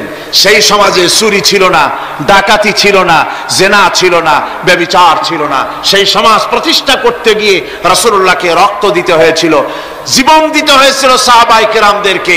আমাদেরকেও প্রয়োজন হলে রক্ত দিতে হবে। পারবেন? পারবেন? আজকে সারা পৃথিবী জুড়ে মুসলমানদের বিরুদ্ধে চূড়ান্ত আযাব এসেছে, চূড়ান্ত গজব এসেছে, চূড়ান্ত মার এসেছে। এই মারের মধ্য থেকে আমাদেরকে বাঁচতে হবে, আমাদেরকে প্রস্তুতি নিতে হবে। আগামী দিনের জন্য, আল্লাহর দ্বীন প্রতিষ্ঠার জন্য দৃঢ় সংকল্পবদ্ধ আমাদের হতে হবে। দুনিয়ার চতুর্দিকে আজকে মার শুরু হয়েছে।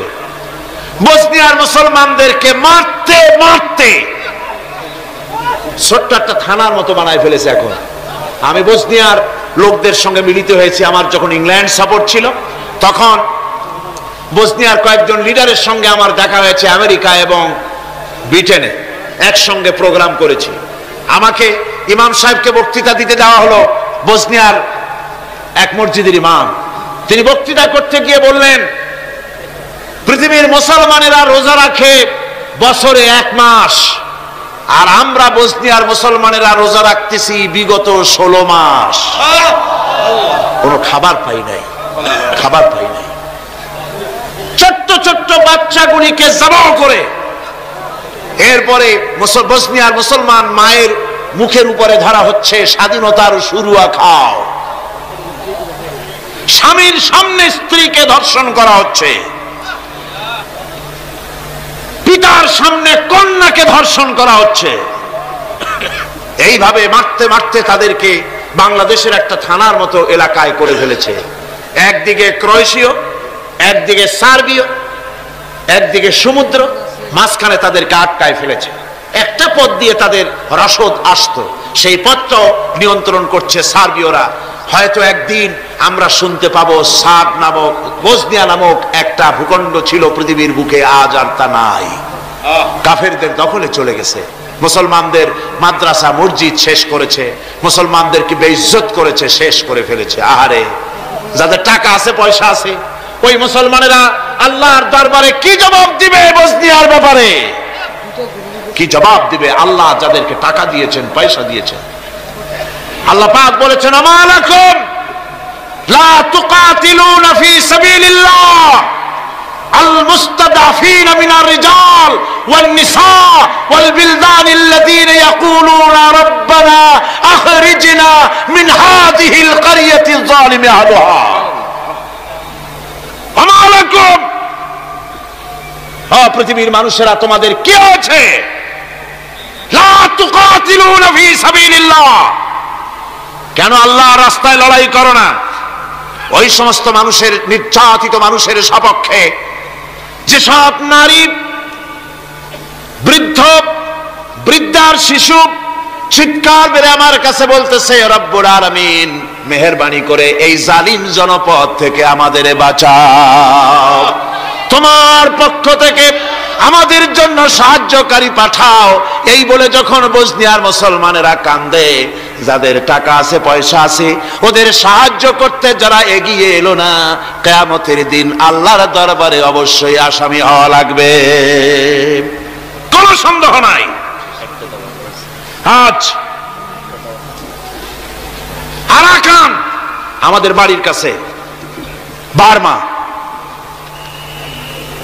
সেখান থেকে আমার কাছে লেখা হয়েছে তারা লিখছে সামরিক জান্তার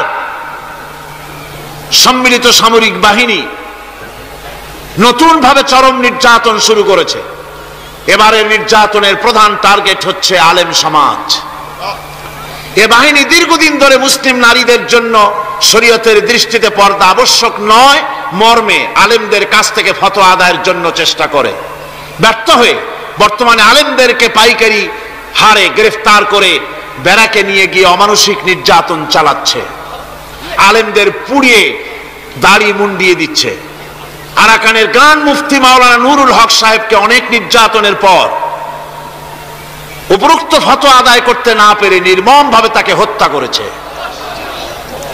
প্রতি মুসলিম পাড়া থেকে 20-30 জন করে মুসলিম যুবতী সামরিক বাহিনীর ব্যারাকে সরবরাহ করার জন্য নির্দেশ দেওয়া হয়েছে অনেক যুবতীদের ইতিমধ্যে ব্যারাকে নিয়ে গিয়ে সামরিক নির্যাতন চালিয়ে তাদেরকে হত্যা করা হয়েছে আরাকান থেকে এই চিঠি আমাদের কাছে এসেছে বাংলাদেশ 11.5 কোটি মুসলমানের দেশ আমাদের প্রতিবেশী বার্মার উপরে বার্মার মুসলমানদের উপরে যে অত্যাচার হতেছে বাংলাদেশ সরকার এই সরকার যদি ইমানদার সরকার হতো এই সরকার যদি কোরআনের সরকার হতো এই সরকার যদি রাসূলুল্লাহর হাদিসের সরকার হতো এই সরকার যদি 11 কোটি মুসলমানদের প্রতিনিধিত্ব করত বার্মার সাথে যুদ্ধ করে মুসলমানদেরকে উদ্ধার করা হতো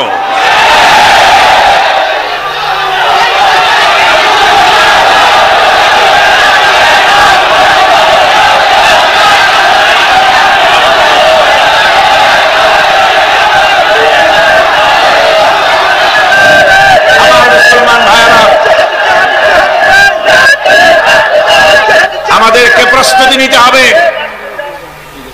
কাশ্মীরের উপরে ভারত যে অত্যাচার করতেছে কাশ্মীরের ব্যাপারে আমরা আগের থেকে আমাদের মত ব্যক্ত করে এসেছি আমরা কাশ্মীরি জনগণের সপক্ষে কাশ্মীরি মুসলমানেরা বছরের পর বছর ধরে আত্মনিয়ন্ত্রণাধিকারের প্রশ্নে তারা এক পায়ে দাঁড়িয়ে আছে তাদেরকে রেফারেন্ডাম দেওয়া হোক কাশ্মীরিরাই তাদের ভাগ্য নিজেরাই নিয়ন্ত্রিত করুক এটাই ছিল জাতিসংঘের কথা এটাই ছিল বিশ্ব বিবেকের কথা কিন্তু ভারতের জালিম সরকার মুশরিক সরকার কাফের সরকার ভারত কাশ্মীরের মুসলমানদেরকে নির্বিবাদে হত্যা করছে আমি আশ্চর্য হয়ে যাই যখন দেখি বাংলাদেশের কোন কোন পত্রিকায় কাশ্মীরি জনগণকে লেখে বিচ্ছিন্নতাবাদী এরা নির্লজ্জভাবে ভারতের পা চেটে নিজেদের জীবিকা নির্বাহ করে আমি আজ আপনাদের খেদমতে আরজ করতে চাই পৃথিবীর নির্যাতিত মুসলমানদের পাশে আমরা আমাদের জীবন নিয়ে পাহারা দেব আমাদের আর কিছু না থাকতে পারে আমাদের ঈমানের মজবুতি আছে ঈমানের মজবুতি আছে না আপনারা মনে রাখবেন ভারত তার অপসংস্কৃতি আমাদের মধ্যে ঢুকাচ্ছে বাংলাদেশের মধ্যে মঙ্গল প্রদীপ দিয়ে অনুষ্ঠান শুরু হয়ে গিয়েছে, মঙ্গল প্রদীপ দিয়ে অনুষ্ঠান শুরু করা হচ্ছে। তারপরে নববর্ষ উদযাপনের জন্য হিন্দুয়ানি কায়দায় উদযাপন করা হচ্ছে। সাব গেমস শুরু করা হলো, কোরআনে কারীম তেলাওয়াত করা হলো না। সেখানে বর এবং বধূ বানানো হয়েছে, তাতে টোপর পরায়া হিন্দুয়ানি কায়দায় করানো হয়েছে। বাংলাদেশের কলেজ ইউনিভার্সিটির সামনে মূর্তি বসানো হতেছে। সুতরাং অপসংস্কৃতি দিয়ে ভারত বাংলাদেশের উপরে তার আধিপত্য বিস্তার করতেছে। এ ব্যাপারে মুসলমানদের ঐক্য চাই। ভারতের আমাদের ব্যাপারে ভারতের যে ভূমিকা, সে ভূমিকা হচ্ছে ওরা আমাদেরকে মেরে ফেলতে চায়, ওরা আমাদেরকে পানিতে মারবে, ওরা আমাদেরকে ভাতে মারবে, ওরা আমাদেরকে শেষ করে দেবে, স্বাধীনতাকে বিপন্ন করে দেবে। এজন্য আজ এই বিশাল জনসমুদ্রের কাছে প্রশ্ন করি, যদি প্রয়োজন হয় আমাদের চির দুশ্মন ভারতের বিরুদ্ধে যদি লড়াইয়ের প্রয়োজন হয়, তোমরা সবাই প্রস্তুত থাকবে। আমি সমস্ত মুসলমানদেরকে বলতে চাই, আপনারা বেশি স্লোগান দিলে আমি তো কথা বলতে পারবো না। আমি বলতে চাই, আমাদের দেশ ভারতের ষড়যন্ত্রের শিকারে পরিণত হয়েছে। এই ষড়যন্ত্রের গভীরতা আমাদেরকে বুঝতে হবে।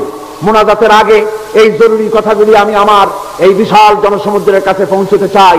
তার কারণ আমি তো আর নাও থাকতে পারি দুনিয়ায়। কোরআনে কারীমের কথা, হক কথা, জাতির কথা আপনাদের সামনে বলে যেতে চাই। আমাদের দেশে আজ কলেজ ইউনিভার্সিটি যত বন্ধ হচ্ছে সন্ত্রাসের কারণে, আপনারা বলেন পৃথিবীতে আমাদের প্রতিবেশী দেশ ভারতেও, সেখানেও কি এত কলেজ ইউনিভার্সিটি এত হারে এভাবে কি সন্ত্রাসের কারণে বন্ধ হয়? তাহলে বাংলাদেশে হচ্ছে কেন? তার কারণ হচ্ছে আজ যেমন বাংলাদেশ ভারতের উপরে নির্ভর করে মুরগির ডিম, কসমের ডিম পর্যন্ত বাংলা ভারত থেকে আমদানি করতেছে, অনুরূপ ভাবে কলেজ ইউনিভার্সিটিতে সেশন জট লাগায়া, পরীক্ষা বন্ধ করে দিয়ে, মারামারি লাগায়া, সন্ত্রাসের কারণে কলেজ বিশ্ববিদ্যালয় বন্ধ করে দিয়ে, দীর্ঘসূত্রিতা দেখাইয়া তারপরে এখানে অভাব দেখানো হবে, এখানে ডাক্তার তৈরি হবে না, ইঞ্জিনিয়ার তৈরি হবে না, এখানে আইনজীবী তৈরি হবে না, এখানে সিভিল এডমিশন চালাতে পারে এমন যোগ্য লোক তৈরি হবে না, পরীক্ষা দিতে পারবে না বলে। ফলে ডাক্তার, ইঞ্জিনিয়ার, আইনজীবী, বুদ্ধিজীবী, সাহিত্যিক, কবি ভারতের কাছ থেকে ডিমের মতো, মুরগির মতো, গরুর মতো, ডালের মতো ভারত থেকে আমদানি করতে হবে। এটা হচ্ছে এই ষড়যন্ত্র। আমাদের দেশে কলেজ ভার্সিটিতে মারামারি হয়, ছাত্ররা নিজেরা মারামারি করে, মারামারি করেই রাস্তায় এসে গাড়ি ভাঙতে আরম্ভ করে। গাড়ি কি তোমার শ্বশুরের গাড়ি? এই যে বাসগুলো ভাঙো, গাড়িগুলি ভাঙো, কার গাড়ি ভাঙো? আমি সমস্ত যুবকদের বলতে চাই, আমার যুবকেরা, খবরদার গাড়ি ভেঙো না। কার গাড়িতে আগুন দাও, কার গাড়ি ভাঙো? কয়েক লক্ষ টাকা দাম এক একটা গাড়ি। এই গাড়ি ভাঙাও ভারতের একটি ষড়যন্ত্র। যত গাড়ি ভাঙা যাবে ততই বাংলাদেশকে বিপর্যস্ত করা যাবে, আর তার 5 কোটি ইন্ডিয়া থেকে আনতে হবে। আজ কথায় কথায় হরতাল ডাকা হচ্ছে। হরতাল একটি গণতান্ত্রিক অধিকার মানুষের, পৃথিবীর প্রতিটি দেশে, কিন্তু বাংলাদেশের মতো এত হরতাল পৃথিবীতে কোনো দেশে হয় না। কথায় কথায় হরতাল, নিজেরা মারামারি করে হরতাল শুরু করে দেয়। যারা হরতালের ডাক দেয় তাদের তো অসুবিধা নাই, তাদের বাড়িতে আছে ফ্রিজ, বড় বড় মাছ ইত্যাদি গোশ খরিদ করে ফ্রিজের মধ্যে রাখে, ইন্ডিয়ান ফিল্মের ভিডিও ক্যাসেট ভিডিও ক্লাব থেকে এনে রাখে। তারপরে হরতালের ডাক দিল, হরতাল হতে থাকলো, ঘরের মধ্যে বসে সমানে ডিশ এন্টিনার মাধ্যমে ছবি দেখলো, ফিল্ম দেখলো, মজা করে জনমের খাওয়া খাইলো, তার তো কোনো অসুবিধা নাই। অসুবিধা হরতাল করে হাজার হাজার দেশের লক্ষ লক্ষ রিক্সাওয়ালার পেটে লাথি মারা হয়, ঠেলাওয়ালা কুলি বুজুরের পেটে লাথি মারে হরতালের রাজনীতি যারা করে। এই হরতাল, একটা হরতালের দ্বারা বাংলাদেশে সকাল 6টা থেকে দুপুর 2টা পর্যন্ত একটা হরতালে গোটা বাংলাদেশের 400 কোটি টাকার ক্ষতি হয়। এত বড় একটা ছোট্ট দেশে হরতাল যারা ডাকে কথায় কথায়, তারা স্বাধীনতার সপক্ষ শক্তি নয়, তারা হচ্ছে ভারতের দালাল, বাংলাদেশের দুশমন। এরপরে আমি বলতে চাই আজকের যুব শক্তিকে, আমাদের দেশের চরিত্রের বিরাট ধস নেমেছে। যত ওয়াজ, যত তাফসীর, যা কিছু হচ্ছে, আমি দেখতে পাচ্ছি আমরা কুলাতে পারতেছি না, চরিত্র মানুষের ধ্বংস হয়ে যাচ্ছে, ঠিক কিনা কর? আমার ক্ষুদ্র নজরে আমি দেখি বাংলাদেশে মানুষের চরিত্র আস্তে আস্তে শেষ হয়ে যাচ্ছে। ছাত্র, শিক্ষক, চিকিৎসক, প্রকৌশলী, বুদ্ধিজীবী, তারপরে ব্যবসায়ী, সকল শ্রেণীর মানুষের মধ্যে চরিত্রের বিরাট ধস নেমেছে। আমার ধারণা মিথ্যা না ঠিক? এই চরিত্র গঠনের জন্য আমি সকলকে আহ্বান জানাই।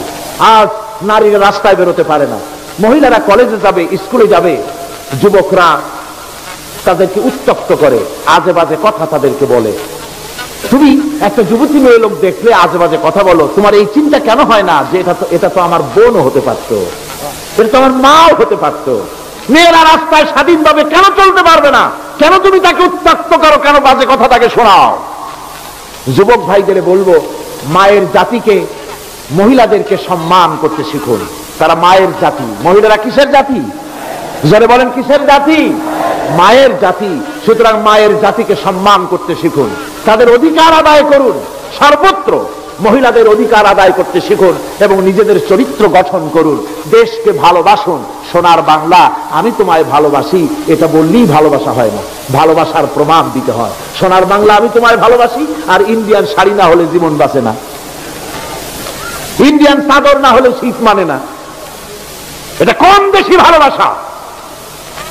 দেশকে ভালোবাসতে হবে। কল কারখানায় যারা কাজ করেন, উৎপাদন বাড়ান, ইবাদত হবে। কাজে ফাঁকি দিবেন, বেতন হালাল হবে না। কথা মনে থাকবে আপনাদের? আমি গত 1 মাস আগে কুয়েত সফরে ছিলাম, ওয়াজ করতেছিলাম। প্রায় 1000-10 লোক আমার সামনে বসা কুয়েতে। আমি বলতেছিলাম, ইরাকের জুলম থেকে আল্লাহ পাক কুয়েতকে হেফাজত করেছে এবং পৃথিবীর মধ্যে সমস্ত আরব কান্ট্রিগুলির মধ্যে কুয়েত পৃথিবীর বিভিন্ন গরিব দেশ, এতিমদেরকে, গরিবদেরকে যথেষ্ট সাহায্য করে। বড় ভালো দেশ। আপনারা সেখানে কাজ পেয়েছেন, আপনারা এই দেশের জন্য দোয়া করবেন। এ কথা বলার সাথে সাথে যারা আমার সামনে বসা ছিল, এর 90% হচ্ছে বাংলাদেশি। একজন লোক দাঁড়ায় বলল, আপনি তো কুয়েতের খুব প্রশংসা করলেন, আমাদেরকে মাত্র 24 দিনার বেতন দেয়, আমরা না খাইয়ে মরি। 2 বছরের মধ্যেও যে টাকা খরচ করে আসছি সে টাকা আদায় হবে না। আমি বললাম, আপনি বসুন। আপনি যে কথা বললেন, কুয়েত আপনাকে 24 দিনার বেতন দেয়, এজন্য কুয়েত গভর্নমেন্ট দায়ী না। এর জন্য দায়ী যদি কেউ হয় তো আমার দেশের জনশক্তি মন্ত্রণালয় দায়ী। কেন কুয়েত গভর্নমেন্টের সঙ্গে বার্গেনিং করা হলো না? 100 দিনারের নিচে আমার লেবার যাবে না। দরাদরি করতে করতে 50 এসে ঠেকতে তবু তো বাঁচত। এ হলো 1 নম্বর কথা। 2 নম্বরের কথা হলো, আমি আপনাকে দায়ী করি যিনি প্রশ্ন করলেন, আপনারা দেশে বসে বিএ পাস করিয়া রিকশার হ্যান্ডেলে হাত দিতে পারেন না, লেখাপড়ার জাজ যায়। লাঙ্গলে হাত লাগাতে পারেন না, ইজ্জত যায় 14 গোষ্ঠীর। বেবি ট্যাক্সির গায়ে হাত দিতে পারেন না, শ্বশুরের ইজ্জত চলে যাবে। বিএ পাস করেছেন অহংকারের ঠেলায়, সাইকেলে, রিকশায়, লাঙ্গলের গায়ে হাত দেওয়া যায় না। কিন্তু কুয়েতে এসে রাস্তা সাফ করতেছেন, তাতে আপনাদের ইজ্জত যায় না। আমার দেশের বহু যুবক টাকা পয়সা, বাড়ি ঘর বিক্রি করে 70,000 টাকা খরচ করে সৌদি আরব, কুয়েত, কাতার, বাহরাইন চলে যাচ্ছে। 2 বছর লাগে টাকা আদায় করতে। বাংলাদেশে যদি ওর শিখি কাজ করত, নিজের উপকার হতো, দেশের উপকার হতো। অত গরম, অত ঠান্ডা পৃথিবীতে কোথাও নাই। বিভিন্ন দেশে যত ঠান্ডা আর গরম, আমার দেশ সবচাইতে বেশি। আল্লাহ নিয়ামত, জোরে বলেন আলহামদুলিল্লাহ, জোরে বলেন আলহামদুলিল্লাহ। যে টাকা খরচ করে বিদেশে গেছিলেন, ওই টাকা দিয়ে পানের দোকান দিয়ে বদ্দার হাতে বসতেন, গোস্ত বেচার কাছে চীনাবাদাম বিক্রি করতেন, আপনার ফ্যামিলি বাঁচাইতে পারতেন, এত কষ্ট করা লাগতো না। সুতরাং দেশকে ভালোবাসুন। আমার দেশের যুবকদের ধারণা লাঙ্গলে হাত দিলে বেইজ্জত হবে, এটা সবচাইতে হীনমন্যতা। জার্মান থেকে একজন কৃষিবিদ আসছিলেন বাংলাদেশ দেখতে, সেই ব্রিটিশ পিরিয়ড। শুনছিলেন তিনি সোনার বাংলা, সুজলা সুফলা শস্য শ্যামলা, সোনার বাংলাদেশ। তো কেমন সোনা দেখে আসি। দেখে গিয়ে তিনি গভর্নমেন্টকে রিপোর্ট করলেন, জার্মানে গিয়ে পৃথিবীতে সব জায়গায় চাষ হয় 2টা গরু দিয়ে, বঙ্গদেশে দেখে এলাম চাষ হয় 3টা গরু দিয়া। তার মানে পেছনের 2টাও গরু, সামনেরটাও। কারণ কি? তিনি এই মন্তব্য এই জন্য করলেন, বললেন, এমন সোনার মাটি, এমন ফার্টাইল জমিন, এমন উর্বর জমিন, লাঙ্গল লাগে না, আঙ্গুল দিয়ে খুশিয়া কদুর বিচি লাগাই দিলে পরের দিন 2 পাতা, 3 দিন পর 3 লতা, 6 দিন পরে কদু, 5 দিন পরে চিংড়ি মাছ দিয়ে রান্না করে জন্মের খাওয়া তারা খায়। এত সুন্দর মাটির ফসল যেখানে হয় সেই দেশে চাষ করতে তারা জানে না, সায়েন্টিফিক পদ্ধতিতে চাষ করতে জানে না। আমার দেশের শিক্ষিত ছেলেরা যেদিন চাষ শিখবে তখন জমিন 50 গুণ ফসল দেবে, আরো বেশি। কাজ করুন, দেশকে ভালোবাসুন। চুরি করলে ক্ষতি, চুরি করলে লজ্জার কাজ। জুতা সেলাইতেও কোনো লজ্জা নাই, কোনো শরম নাই। মাস্তানি ছেড়ে দিন, অস্ত্রবাজি ছেড়ে দিন, মানুষকে হত্যা করা ছেড়ে দিন, মারামারি ছেড়ে দিন, অন্যের মিটিং মিছিল এবং তাদের জনসভা ভাঙ্গার এই কুরুচিপূর্ণ কাজ বাদ দিন। গণতন্ত্রের অর্থই হলো অন্যের কথা বলবে সে, প্রত্যেকেই তার কথা বলবে, কথা বলার অধিকার থাকতে হবে, তবে না গণতন্ত্রের চর্চা হবে। আমি আপনাদের খেদমতে এই সব কথাগুলি আপনাদের সামনে পেশ করলাম। আল্লাহ পাক এই কথাগুলি আমাদেরকে মেনে চলার তৌফিক দান করুন, সবাই বলুন আমিন। গণতন্ত্র আজ পৃথিবীর সর্বত্র শুরু হয়েছে, রাজতন্ত্র শেষ হতে চলেছে। আলহামদুলিল্লাহ, সৌদি আরবের মতো দেশ রাজতন্ত্রের দেশেও আজকের খবরের কাগজে পেলাম সৌদি আরবের বাদশাহ ফাহাদ তার 60 সদস্য বিশিষ্ট মজলিসে শুরা নিয়ে বসেছেন এবং নতুন দিগন্তের উন্মোচন করেছেন। সৌদি আরবিয়াও গণতন্ত্রের বাতাস, ঠান্ডা বাতাস প্রবাহিত হওয়া শুরু হয়ে গেছে। কোন আলহামদুলিল্লাহ। এই গণতন্ত্র মিশরে আসুক, এই গণতন্ত্র আরব আমিরাতে আসুক, কাতারে আসুক, কুয়েতে আসুক, সারা পৃথিবীতে গণতন্ত্রের হাওয়া ছড়িয়ে যাক, কোরআনের রাত চালু হয়ে যাক। আল্লাহর দ্বীন প্রতিষ্ঠিত হলেই মানুষের জন্য সুখ আসবে, শান্তি আসবে, স্বস্তি আসবে, স্থিতিশীলতা আসবে, মানুষ ফিরে পাবে তার সেই হারানো সুদিন। আল্লাহ যেন এই তৌফিক আমাদের সকলকেই দান করেন, সবাই বলেন আমিন। হ্যাঁ, দিবেন ঘোষণা। আর একটি কাজ হচ্ছে ঐক্যবদ্ধ হওয়া। কি হওয়া? ঐক্যবদ্ধ হতে হবে আমাদেরকে। ওলামা, মাশায়েখ, পীর বুজুর্গ যারা আছে সকলকেই ঐক্যবদ্ধ হতে হবে। কাদা ছড়াছড়ি বন্ধ করে দিতে হবে। কাদা ছড়াছড়ি করে কোনো লাভ নাই, কাদা ছড়াছড়ি বন্ধ করতে হবে। ঐক্যবদ্ধ হয়ে আলেম, ওলামা, বুজুর্গ সব যদি আমরা এক হয়ে যাই, আমরা দিন প্রতিষ্ঠা করতে পারবো। বাংলাদেশে ওই যে আপনি দেখেন কিছু লোক চিল্লায়, মনে করেন ওদের পত্রিকা আছে অনেক, দেওয়ালের লেখা আর পত্রিকার লেখা দেখে মনে করবেন না যে ওরা অনেক। পুকুরের মধ্যে বিরাট পুকুর, খুব লাফায় পানি, মনে করেছে যে অনেক মাছ বুঝি, পরে জাল ফেলে দেখে যে শুধুমাত্র 3টে পুঁটি মাছ।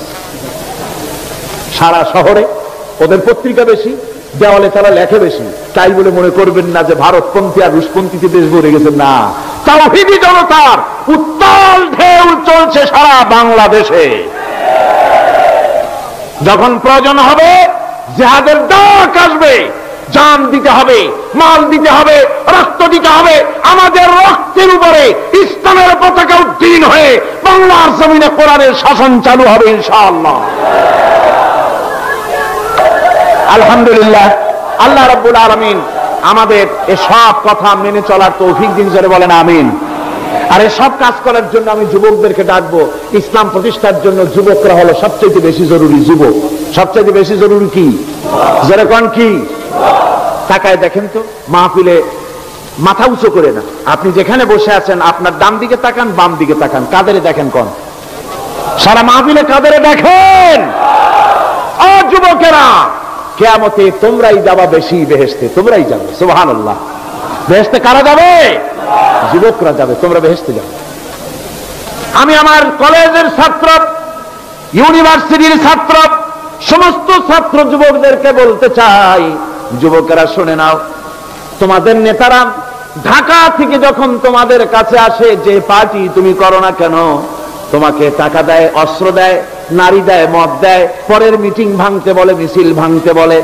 তুমি আমাকে বলো, নিজের কাছে নিজে প্রশ্ন করো, তোমার নেতা কি কোনোদিন তোমাকে বলেছে বাবা আল্লাহর দরবারে উঠতে হবে, কিয়ামতে জবাব দিতে হবে, খবরদার 5 ওয়াক্ত নামাজ ঠিক মতো পড়ো, সকালবেলায় কোরআন শরীফ পড়ো, মা বাবার খিদমত করো, আর সত্য কথা বলো, মারামারি কোনোদিন করো না। এমন কথা কোন নেতা তোমাকে কোনোদিন বলেছে নাকি?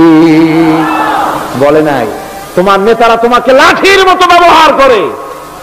আমাদের কথা দেওয়ালে লেখো, আমাদের জন্য এই করো, সেই বেড়ায়।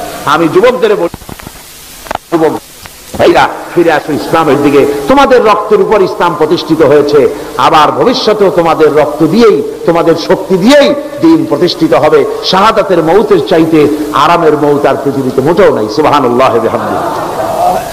আল্লাহর নবী বলেছেন, শাহাদাতের মওত কোনো যন্ত্রণার মওত নয়।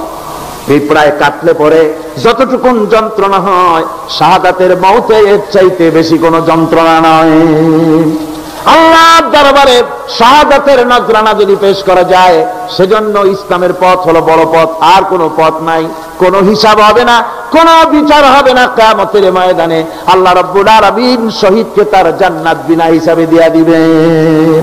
শহীদ তো কিয়ামতে উঠবে রক্ত মাখা জামা নিয়ে। কবি বলছেন, বামা হাসরগার খুদা পুরসিদ বাগুয়াম দার জওয়াবে শহীদ ইশক শহীদ খঞ্জরে ইশকাত গওয়াহিয়া কাফনদারাম। কিয়ামতের দিন আল্লাহ রাব্বুল আলামিন শহীদকে দেখে বলবেন, তোমার গায়ে আঘাতগুলি কেন, এই ক্ষতের চিহ্ন কেন?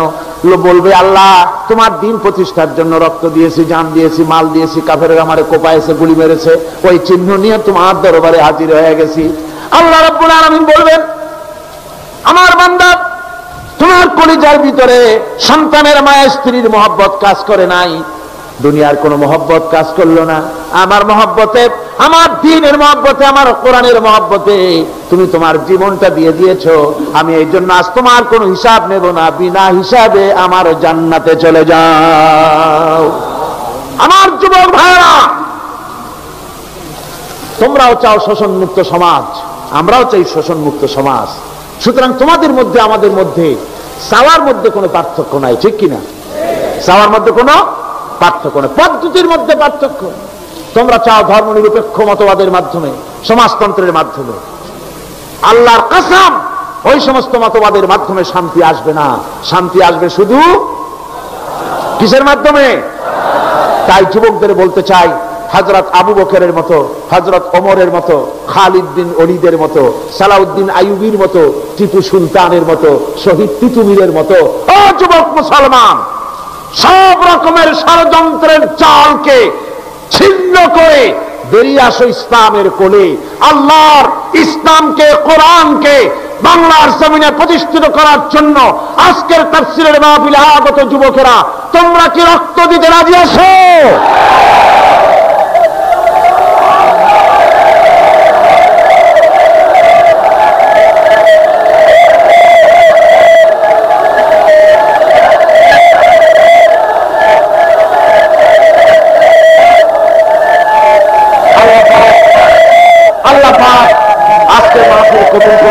সমস্ত যুবকদের কবুল করুন, জোরে বলেন আমিন। এখন দুটি ঘোষণা হবে, দুটি ঘোষণার পরই আমরা মোনাজাতের দিকে এগিয়ে যাব। দাঁড়ানো ভাইরা সব বসেন। 5 দিন ব্যাপী তাফসীরুল কোরআন মাহফিলের মোনাজাত বিশেষ বৈশিষ্ট্যের দাবিদার, প্রাণ খুলে আল্লাহর কাছে জীবনের সব অভিযোগ তার কাছে কাতরুক্তি করে জানাবো। আলহামদুলিল্লাহ, আজকে আপনাদের জন্য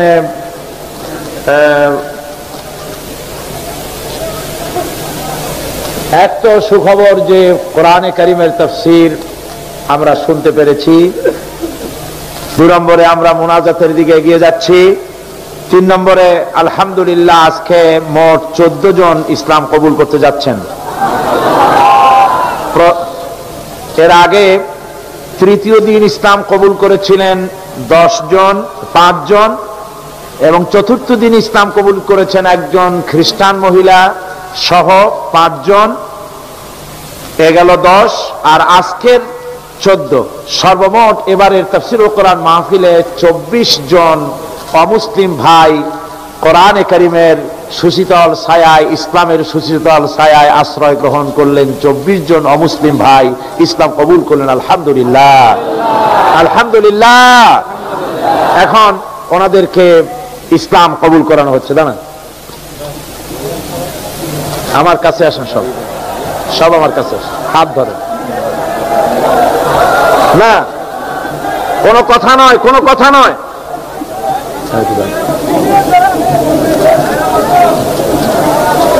আপনারা চুপ করেন, কথা বন্ধ করুন। হাত দেন, আমার হাত ধরেন, সবাই সবাই।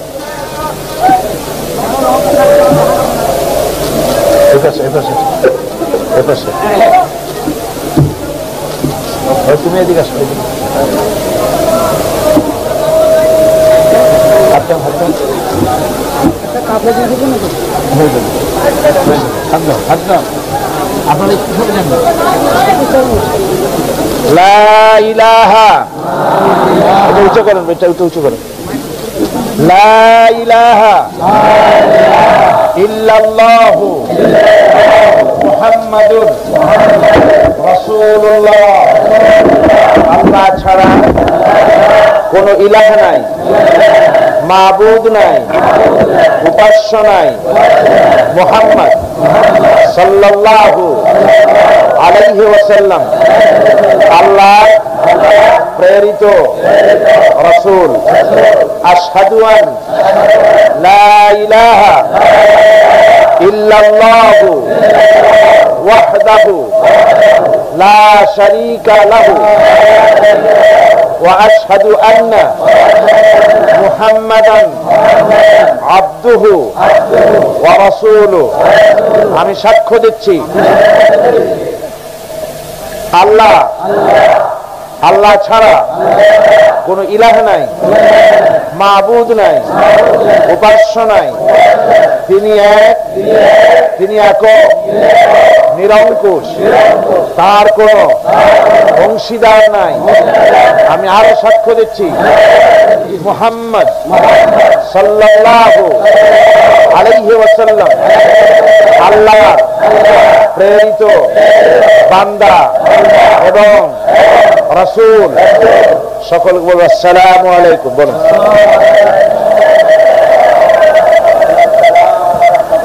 আমি এই বিশাল জনসমুদ্রের মধ্যে আজকে যারা ইসলাম কবুল করলেন তারা আমাদের মধ্যে সবচাইতে এখন বেগুনাহ, তাদের আমলনামায় কোনো গুনাহ নাই। কালেমা শরীফ পড়ার সাথে সাথে, কালেমায়ে তাওহীদ এবং শাহাদাত পড়ার সঙ্গে সঙ্গে তাদের পেছনের সমস্ত গুনাহ খাতাকে আল্লাহ রাব্বুল আলামিন মাফ করে দিয়েছেন। আমি এই বিশাল জনতার পক্ষ থেকে আমাদের এই নতুন মুসলমান যে কয়েকজন আমার সামনে আছেন আর মহিলারা যারা পেছনে আছেন তাদের জন্য আমাদের আন্তরিক মোবারকবাদ। সামনে যারা পুরুষ আছেন তাদেরকে আমি সকলের পক্ষ থেকে আলিঙ্গন করছি।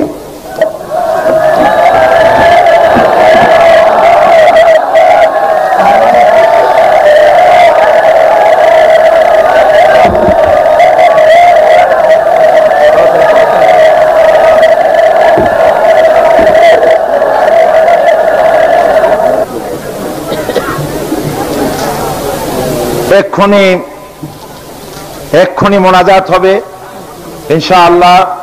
মোনাজাতের জন্য সব ভাই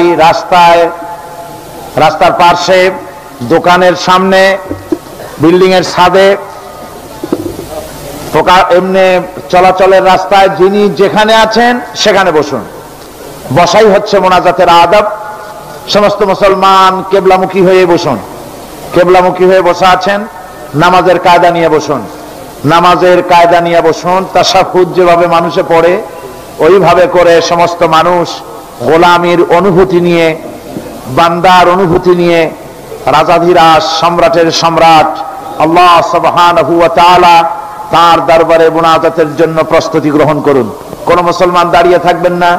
সব মুসলমান দোকানপাটের বেচা কেনা সবকিছু বন্ধ করে দিন। সবকিছু বন্ধ করে দিন। যার যার জায়গায় বসে পড়ুন। ভলেন্টিয়াররাও তাদের দায়িত্ব শুধু মোনাজাতি। এখন সকলেই মোনাজাতে অংশগ্রহণ করবেন। মোনাজাতের আগে, মোনাজাতের পর এশার নামাজের আজান হবে বা জামাত এশার নামাজ পড়বেন। এত বড় জামাত ছেড়ে কেউ যাবেন না। আর যাওয়ার সময় সকলে যেভাবে আসছিলেন ওইভাবে করে স্লোগান দিতে দিতে, আল্লাহর নাম নিতে নিতে, জিকিরের সাথে ফিকিরের সাথে আপনারা আল কোরআনের আলো ঘরে ঘরে জালো এই স্লোগান দিতে দিতে সব চতুর্দিকে ছড়িয়ে পড়বেন নিজ নিজ জায়গায়। আর 5 দিন ধরে যে কথাগুলি বলা হলো এই কথাগুলি হৃদয়ের কন্দরে আপনারা জমা করে রাখবেন আর জীবনের উপরে আমল করবেন। 5 দিন তাফসীরুল কোরআন মাহফিলের আমার শেষ দাবি আপনাদের কাছে, যা কিছু 5 দিন ধরে শুনলেন, যা কিছু বিগত 15 বছর ধরে শুনলেন কোরআনের কথা, কোরআনের ভিতরে জীবনের সব সমস্যার সমাধান আছে কি নাই? আপনারা বছরের ভিতরে 5 দিন করে শোনেন, সব তো এখনো আপনারা জানতে পারেননি। কোরআনের সবগুলি সূরা এখানে আলোচনা করা সম্ভব এখনো হয়নি, মাত্র কয়েকটি সূরাই আলোচনা করা গেছে। আমি আপনাদেরকে অনুরোধ করব, আমার হৃদয়ের, আমার অন্তরের অন্তঃস্থল থেকে আপনাদের প্রতি আবেদন, কোরআন শরীফকে বোঝার জন্য সকলেই আজকে শপথ নিবেন যে আমার জীবনে 1 বছর লাগুক, 2 বছর লাগুক, 30 পারা কোরআন শরীফ অর্থ এবং ব্যাখ্যা সহকারে আগামীকাল থেকেই বোঝা শুরু করব। এজন্য আপনারা তাফসীর কিনবেন, কোরআনে কারীমের তাফসীর কিনবেন, কোরআন শরীফ বুঝে পড়বেন। যদি আধা ঘন্টাও হয়, 24 ঘন্টার ভেতরে 1টা ঘন্টা আল্লাহর জন্য দিতে রাজি আছেন? তো নিয়ত করুন, শপথ করুন, আগামীকাল থেকে যতদিন বাঁচবো 30 পারা কোরআন শরীফ অর্থ এবং ব্যাখ্যা সহকারে বুঝে পড়বো। কতজন রাজি আছেন? হাত তুলে দেখান। আলহামদুলিল্লাহ, আলহামদুলিল্লাহ। হাত নামান, আল্লাহ হাতগুলি কবুল করুন। 5 ওয়াক্ত নামাজকে আদায় করবেন বা জামাত, নামাজ ছেড়ে দিবেন না, শিরক করবেন না, বিদআত করবেন না, সত্য কথা বলবেন, হারাম খাবেন না, সুদ ঘুষের কাছে যাবেন না, ঈমানকে মজবুত রাখবেন, কোরআন শিখবেন আর ইসলামী আন্দোলনে শরীক হবেন। প্রত্যেকটি মুসলমান ইসলামী আন্দোলনের কর্মী হয়ে যেতে হবে। আমি যে বলেছি যে চরিত্রের যে ধস নেমেছে বাংলাদেশে, এটা কি আপনারা আমার সাথে একমত? তাহলে আপনারা কি এই শপথ নিবেন যে আমরা এই শপথ নিব যে প্রত্যেকে একেবারে কম করে হলেও 10 জন মানুষের চরিত্র ভালো বানাবার দায়িত্ব নেব। প্রত্যেক ব্যক্তি 10 জন লোকের চরিত্র ভালো বানাবার দায়িত্ব কি আপনারা নিতে পারবেন? চরিত্র ভালো বানানো মানে চুরি থেকে ফেরাবেন, মাস্তানি থেকে ফেরাবেন, জেনা ব্যভিচার থেকে ফেরাবেন, মদ জুয়া থেকে ফেরাবেন, কাজে ফাঁকি দেওয়া থেকে ফেরাবেন, পর্দা বেপর্দা থেকে ফেরাবেন, গান বাজনা অশ্লীলতা থেকে ফেরাবেন। এরকম প্রত্যেকটি লোক দায়িত্ব দিবেন যে আমি 10 জন লোককে আমি আল্লাহর পথে আনবো, চরিত্রবান বানাবো। এই দায়িত্ব হচ্ছে সাধারণ মানুষের। উলামায়ে কেরাম যারা আছেন তাদের দায়িত্ব হচ্ছে একেবারে কম করে হলেও 100 মানুষকে টার্গেট নিতে হবে, উলামায়ে কেরামদেরকে 100 লোক। শিক্ষিত ব্যক্তিবর্গ যারা আছেন তাদেরকে ভাবে দায়িত্ব নিতে হবে। মহিলা মা বোনেরা যারা আসছেন, মা বোনদের কাছে আমার দাবি, আপনারা আপনাদের বোনেদেরকে, মেয়েদেরকে চরিত্রবান, চরিত্রবতী বানাবার জন্য আপনারা দায়িত্ব গ্রহণ করুন। আল্লাহ পাক যেন তৌফিক দান করেন। সবাই বলেন আমিন। কোরআনে কারীম বোঝার জন্য যত তাফসীর পৃথিবীতে এসেছে, প্রত্যেক তাফসীরই তার যুগে বড় বড় অবদান রেখেছে।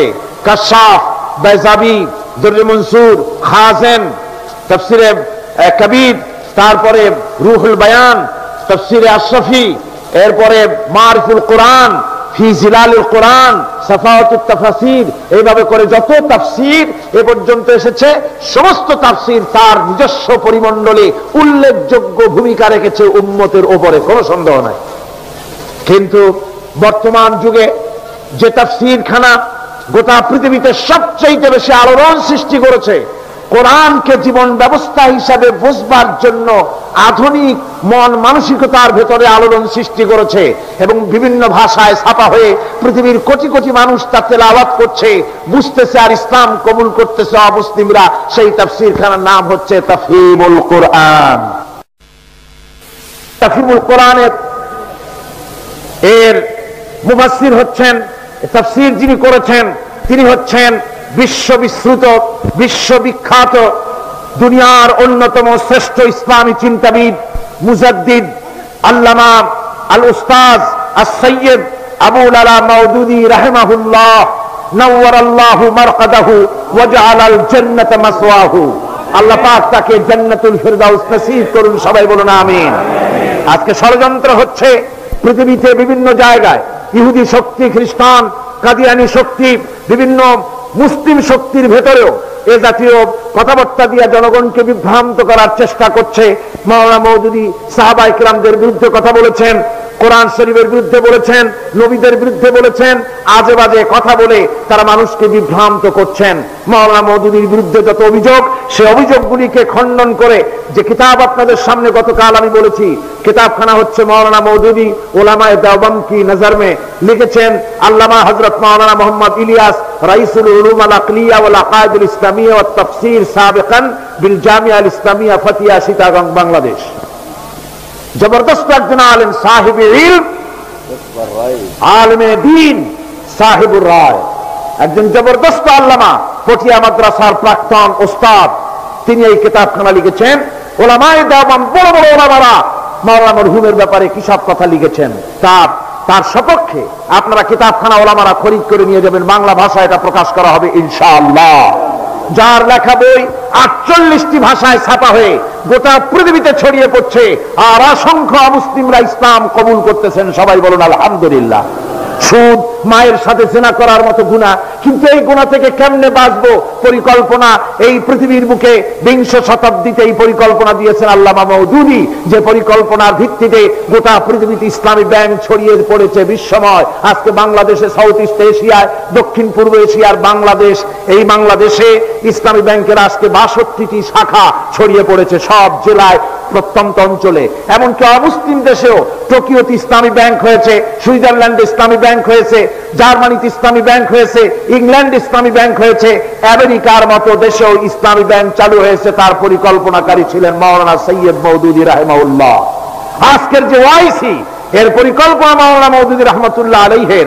আজকের যে জামিয়া ইসলামিয়া মদিনা আল মুনাওয়ারা, সবচাইতে বড় ইউনিভার্সিটি, এই বিশ্ববিদ্যালয়ের পরিকল্পনাকারী এবং শিক্ষা ব্যবস্থাপনা এর সিলেবাস তৈরি প্রণয়নকারী ছিলেন মাওলানা মওদুদী রাহমাতুল্লাহ আলাইহি।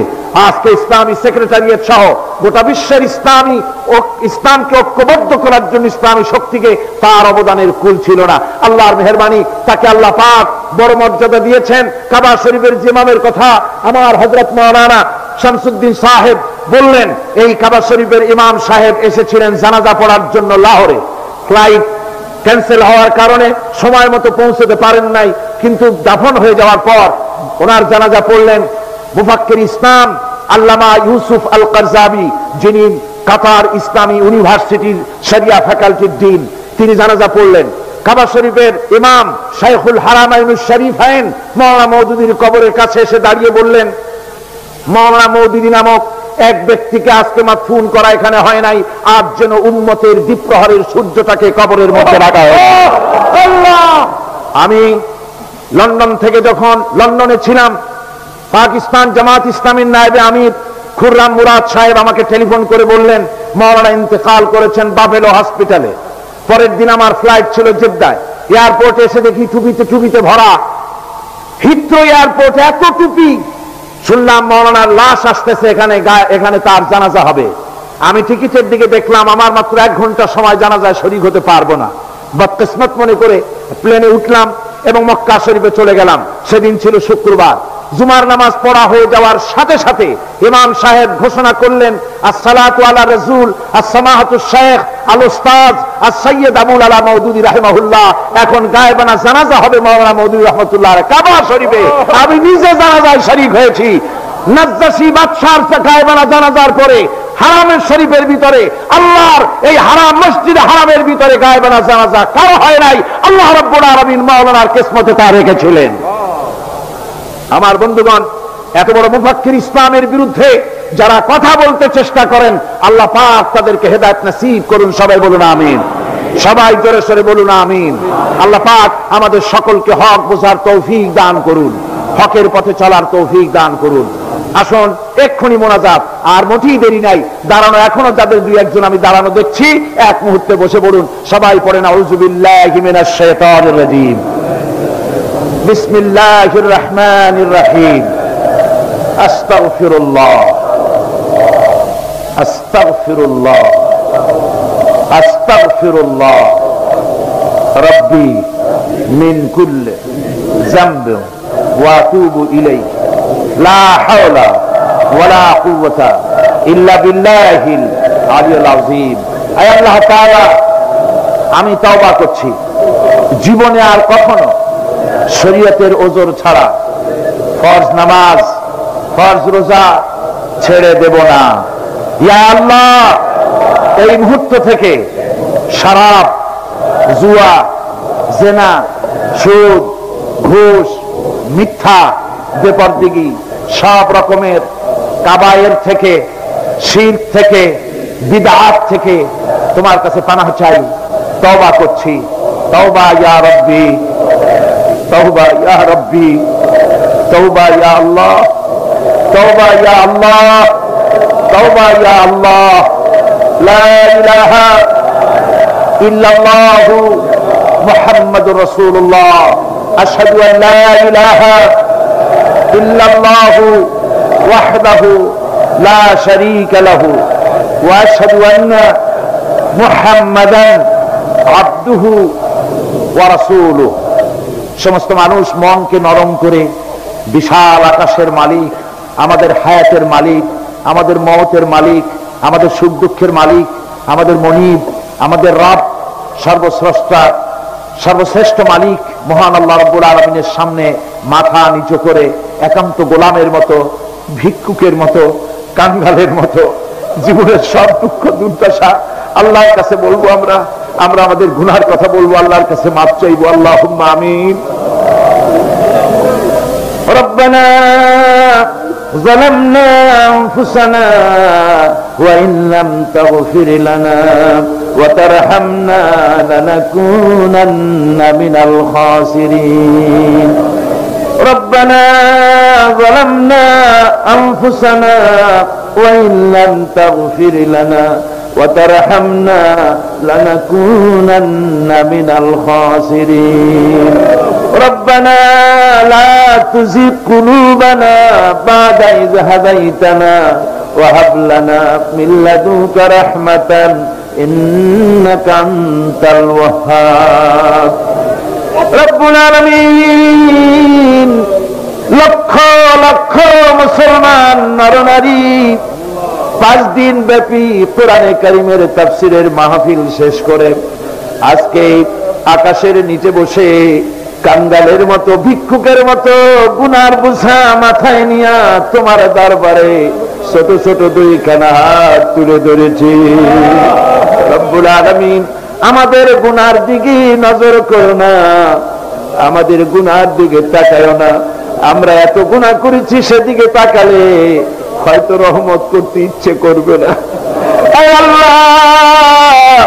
আমাদের গুনার দিকে তাকায়ো না, আমাদের চোখের দিকে তাকাও, আর আমাদের মুখের কাকুতি মিনতির দিকে তাকায়া আমাদের জিন্দেগির গুনাহ আল্লাহ মাফ করে দাও। রব্বুল আলামিন, এই 5 দিন তাফসীর করতে গিয়ে যদি কোনো ভুল আমি করে থাকি, আয় আল্লাহ, আমি মানুষ, ইলম কালাম নাই, আমি যদি কোনো ভুল করে থাকি আল্লাহ তুমি দয়া করে আমাকে মাফ করে দাও।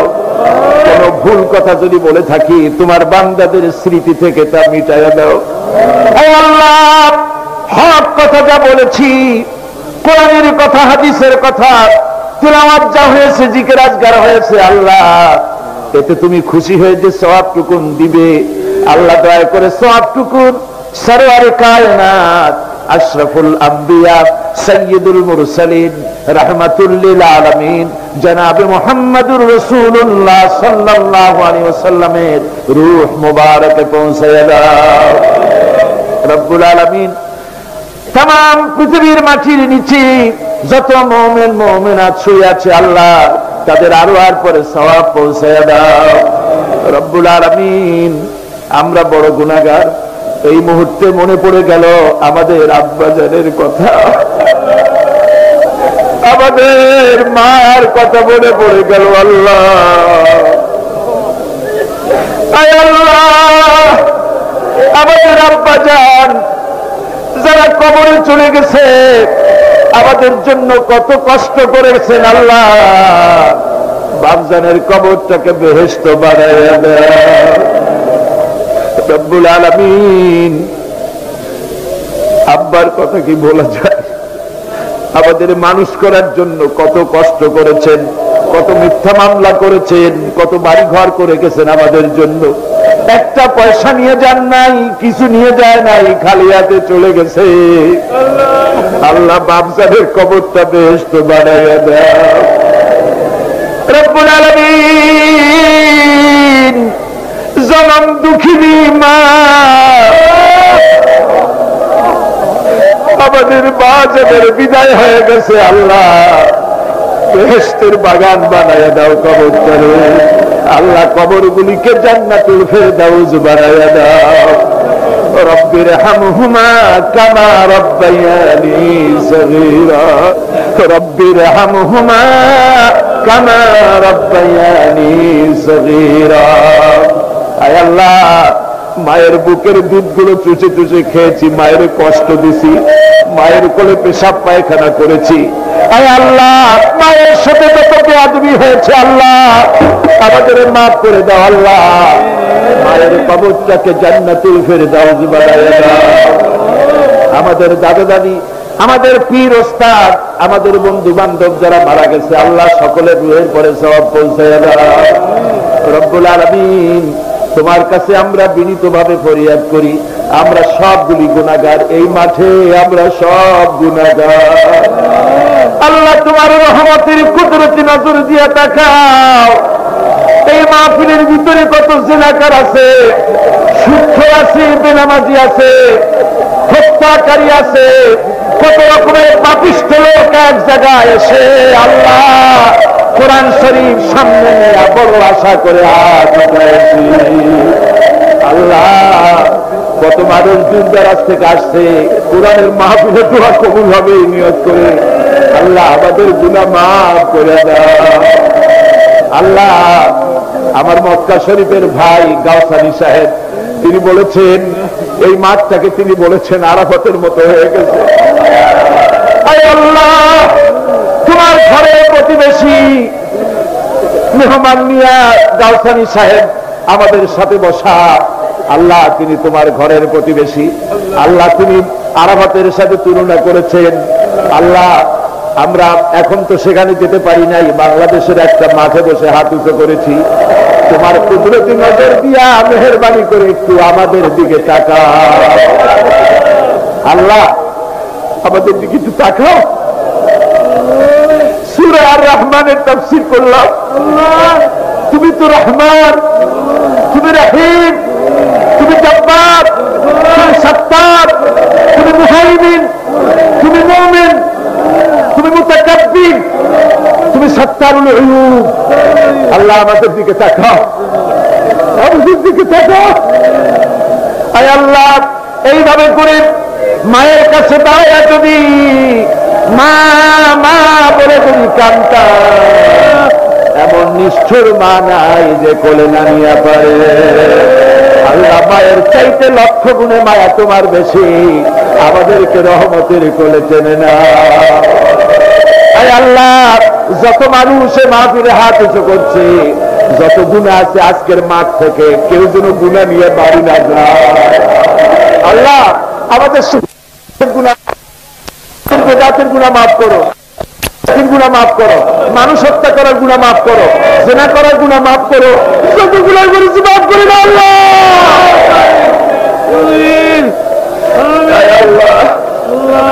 আমাদের মাফ করে দাও আল্লাহ। ভিক্ষুকরা মাফ চায় রব্বুল আলামিন। কোন বোবা যদি বাদশার দরবারে দাঁড়াইয়া গোঙাতে থাকে, তার মুখের যদি ভাষা না থাকে, বাদশার বুঝতে কষ্ট হয় না গোঙা কি জন্য চায়। আয় আল্লাহ তুমি সব ভাষা জানো, আমাদের গোঙানি আমাদের কান্নার আওয়াজ শুনে আল্লাহ আমাদেরকে মাফ করে দাও রব্বুল আলামিন। এই মুহূর্তে দোয়া করি আমরা বসনিয়ার মুসলমানের জন্য। আল্লাহ বসনিয়ার মুসলমানদের ওরা মেরে শেষ করে দিল। আল্লাহ তুমি দয়া করে তোমার রহমত, তোমার রহমান নামের ওসিলায় বসনিয়া বাঁচায়া দাও। সার্ব এবং ক্রোশীয়দেরকে তুমি খতম করে দাও। আলজেরিয়ার মুসলমান, ফিলিপিনের মুসলমান, প্যালেস্টাইনের মুসলমানদেরকে আল্লাহ হেফাজত করো।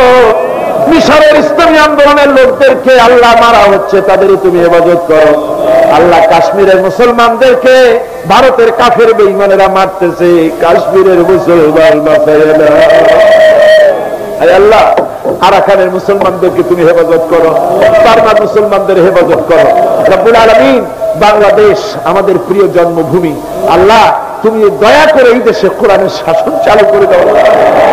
বাংলাদেশে কোরআনের আইন চালু করে দাও আল্লাহ, কোরআন সুন্নাহর আইন তুমি চালু করে দাও আল্লাহ রব্বুল আলামিন। আমাদের দোয়া তুমি কবুল করো আল্লাহ, দোয়া কবুল করো আল্লাহ।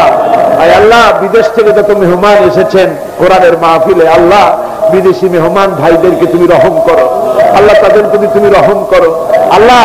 এই মাহফিলের মধ্যে অনেক ওলামা এসেছেন যাদেরকে ওয়াজ করতে দেওয়া সময় দেওয়া দরকার ছিল, ওরকম আমার এক বড় ভাই মাওলানা সিদ্দিক আজাদ, আল্লাহ এই দেশের প্রবীণ আলেম, বড় ইসলামী চিন্তাবিদ, আসছে বৃদ্ধ হয়ে গেছে।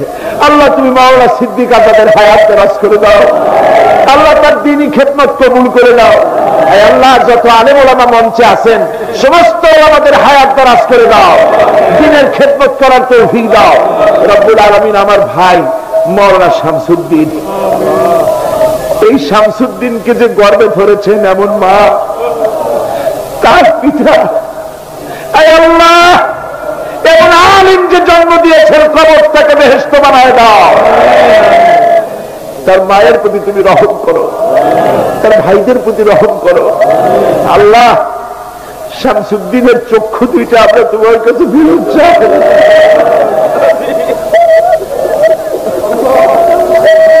আল্লাহ।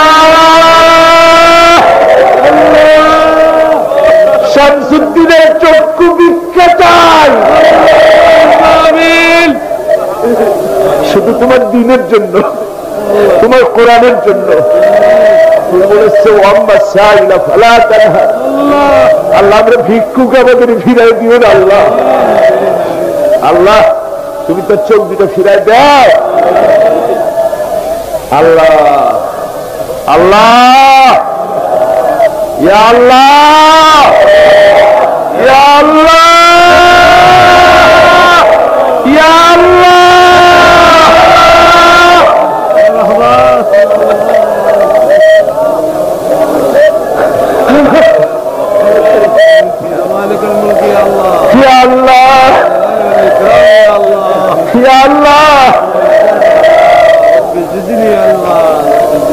আল্লাহ আমাদের কান্নার আওয়াজ তুমি শোনো আল্লাহ, কিছু নাই কান্না ছাড়া আমাদের কাছে আল্লাহ। এই মাহফিলে যত যুবক এসেছে, আমাদের দেশের যুবকদের চরিত্র শেষ হয়ে যাচ্ছে আল্লাহ। সব যুবকদের জন্য দোয়া করি আল্লাহ, যুবক ছেলেদেরকে ইসলামী আন্দোলনের জন্য খালিদ বিন ওয়ালিদ বানায় দাও। এই মাহফিলে যত যুবক এসেছে আল্লাহ, সব যুবকদেরকে ইসলামী আন্দোলনের কর্মী বানায় দাও আল্লাহ।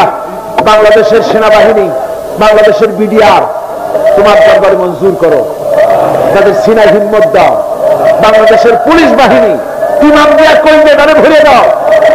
বাংলাদেশের সেনাবাহিনী, air force, land force, BDR, police, এদের কলিজায় এত বড় ইমাম দাও যে ইমানের জোরে বাংলাদেশের প্রতি ইঞ্চি জমিন রক্ত দিয়ে হেফাজত করতে পারে।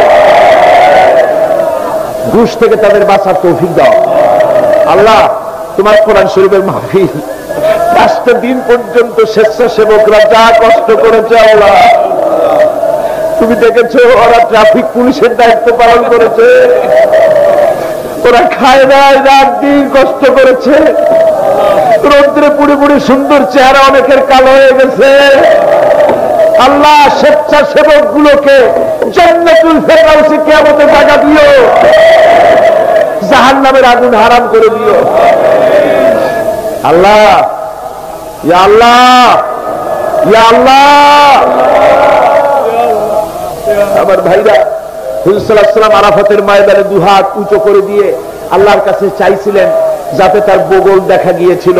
হাদিস শরীফে এসেছে আল্লাহর কাছে দুটো হাত উঁচু করে দিয়ে চান, ইয়া আল্লাহ আল্লাহ। কান্দেন কান্দেন, আজকে কান্দেন না, কবে কান্দেন? আজই তো কান্নার দিন। কাঁদেন আল্লাহর কাছে, আল্লাহ ভিক্ষা চাই তোমার কাছে আল্লাহ। আল্লাহ অনেকের রোগ ব্যাধি আছে, মাফ করে দাও আল্লাহ। আজকে এক মহিলা আমার সঙ্গে টেলিফোনে কাঁদলেন, 30 বছর পর্যন্ত রোগে ভুগতেছেন। রাহেলা আক্তার লাখি তার নাম। 20 বছর পর্যন্ত ভুগতেছে রোগে, কাঁদতেছে, বলছে বিশ্বাস করি কোরআনের মাহফিলে দোয়া কবুল হবে, অপারেশন যেন লাগে না, দোয়া করেন এই মহিলাকে যেন আল্লাহ অপারেশন না লাগায় ভালো করে দেন। হাজী আনোয়ার হোসেন সাহেব, আনোয়ার চৌধুরী সাহেব বহু বছর মাহফিলে থাকতেন, আজ আসতে পারছেন না, অসুস্থ, দোয়া করে আল্লাহ তাকে সুস্থ করে দিন। যত লোক টাকা দেয় আল্লাহ মাহফিলে সকলকে কবুল করো। আল্লাহ এই মাহফিলের জন্য জায়গা দিয়েছেন চট্টগ্রাম কলেজের প্রিন্সিপাল, আজ তিনি দুনিয়ায় নাই, আল্লাহ তুমি তার বেহেশতে জায়গা দাও। ইসলামী বিশ্ববিদ্যালয়ের জন্য যিনি জায়গা দিলেন তাকে তুমি বেহেশতে জায়গা দিও আল্লাহ রব্বুল আলামিন। মাওলানা আবু তাহের সাহেব, আফসার উদ্দিন সাহেব, বদিউল আলম সাহেব এবং আমার অত্যন্ত স্নেহাস্পদ অধ্যাপক মুফিজুর রহমান সাহেব, আল্লাহ সবগুলিকে তুমি কবুল করো আল্লাহ। আল্লাহ তুমি সবাইকে কবুল করো। সকলের নাম তো আমার মনে নাই, আল্লাহ তুমি তো সবাইকে চেনো। ইসলামী আন্দোলনের সমাজ কল্যাণ পরিষদে যারা খেদমত করে আল্লাহ তুমি সবাইকে কবুল করে দাও আল্লাহ। আমি 1 মিনিট ছেড়ে দিলাম, যার যার মনের কথা মাথা নিচু করে চক্ষু বন্ধ করিয়া একেবারে গোলামের মতো ভিক্ষুকের মতো হয়ে আল্লাহর কাছে বলেন, যার যার মনের যা চাওয়ার আছে আল্লাহর কাছে চান। কেঁদে কেঁদে চান, আয় আল্লাহ সাইদি সাহেবের হায়াত বাড়িয়ে দাও, আয় আল্লাহ সাইদি সাহেবের হায়াত দারাজ করে দাও, আয় আল্লাহ তাকে সুস্থ করে দাও, আয় আল্লাহ তার কণ্ঠস্থলকে আল্লাহ তুমি হেফাজত করে দাও, আয় আল্লাহ তাকে সমস্ত রূপের থেকে সফা দান করো, আয় আল্লাহ তার হায়াত দারাজ করে দাও, আয় আল্লাহ তার শরীরকে সুস্থ রাখো আল্লাহ। আমাদের দোয়া কবুল করো আল্লাহ। আমাদের বিভিন্ন বাচ্চা যা দান করেছে সবগুলিকে দিনদার বানাও, নামাজি বানাও, পরহেজগার বানাও। আয় আল্লাহ তাআলা বাংলাদেশের বাইরে সৌদি আরব, কুয়েত, কাতার, আরব আমিরাত, বাহরাইন, ওমান অনেকগুলি মুসলিম দেশ, অমুসলিম দেশে বাংলাদেশের মুসলমানেরা যারা থাকে চট্টগ্রাম তাফসীরের মাহফিলের জন্য আসতে দিল চায়, অনেকে আসতে পারে না, টাকা দিয়ে সাহায্য করে, চিঠি লিখে দোয়া চায়। আল্লাহ বিদেশে বসবাসরত প্রবাসী বাংলাদেশি মুসলমানদের তুমি হেফাজত করো আল্লাহ, তাদেরকে ঈমানের উপরে রাখো, তাদের সকলকে কোরআনের খাদেম বানায়া দাও। আয় আল্লাহ বিদেশে বসবাসরত বাংলাদেশি সকল মুসলমানকে দ্বীনের মুজাহিদ বানায়া দাও।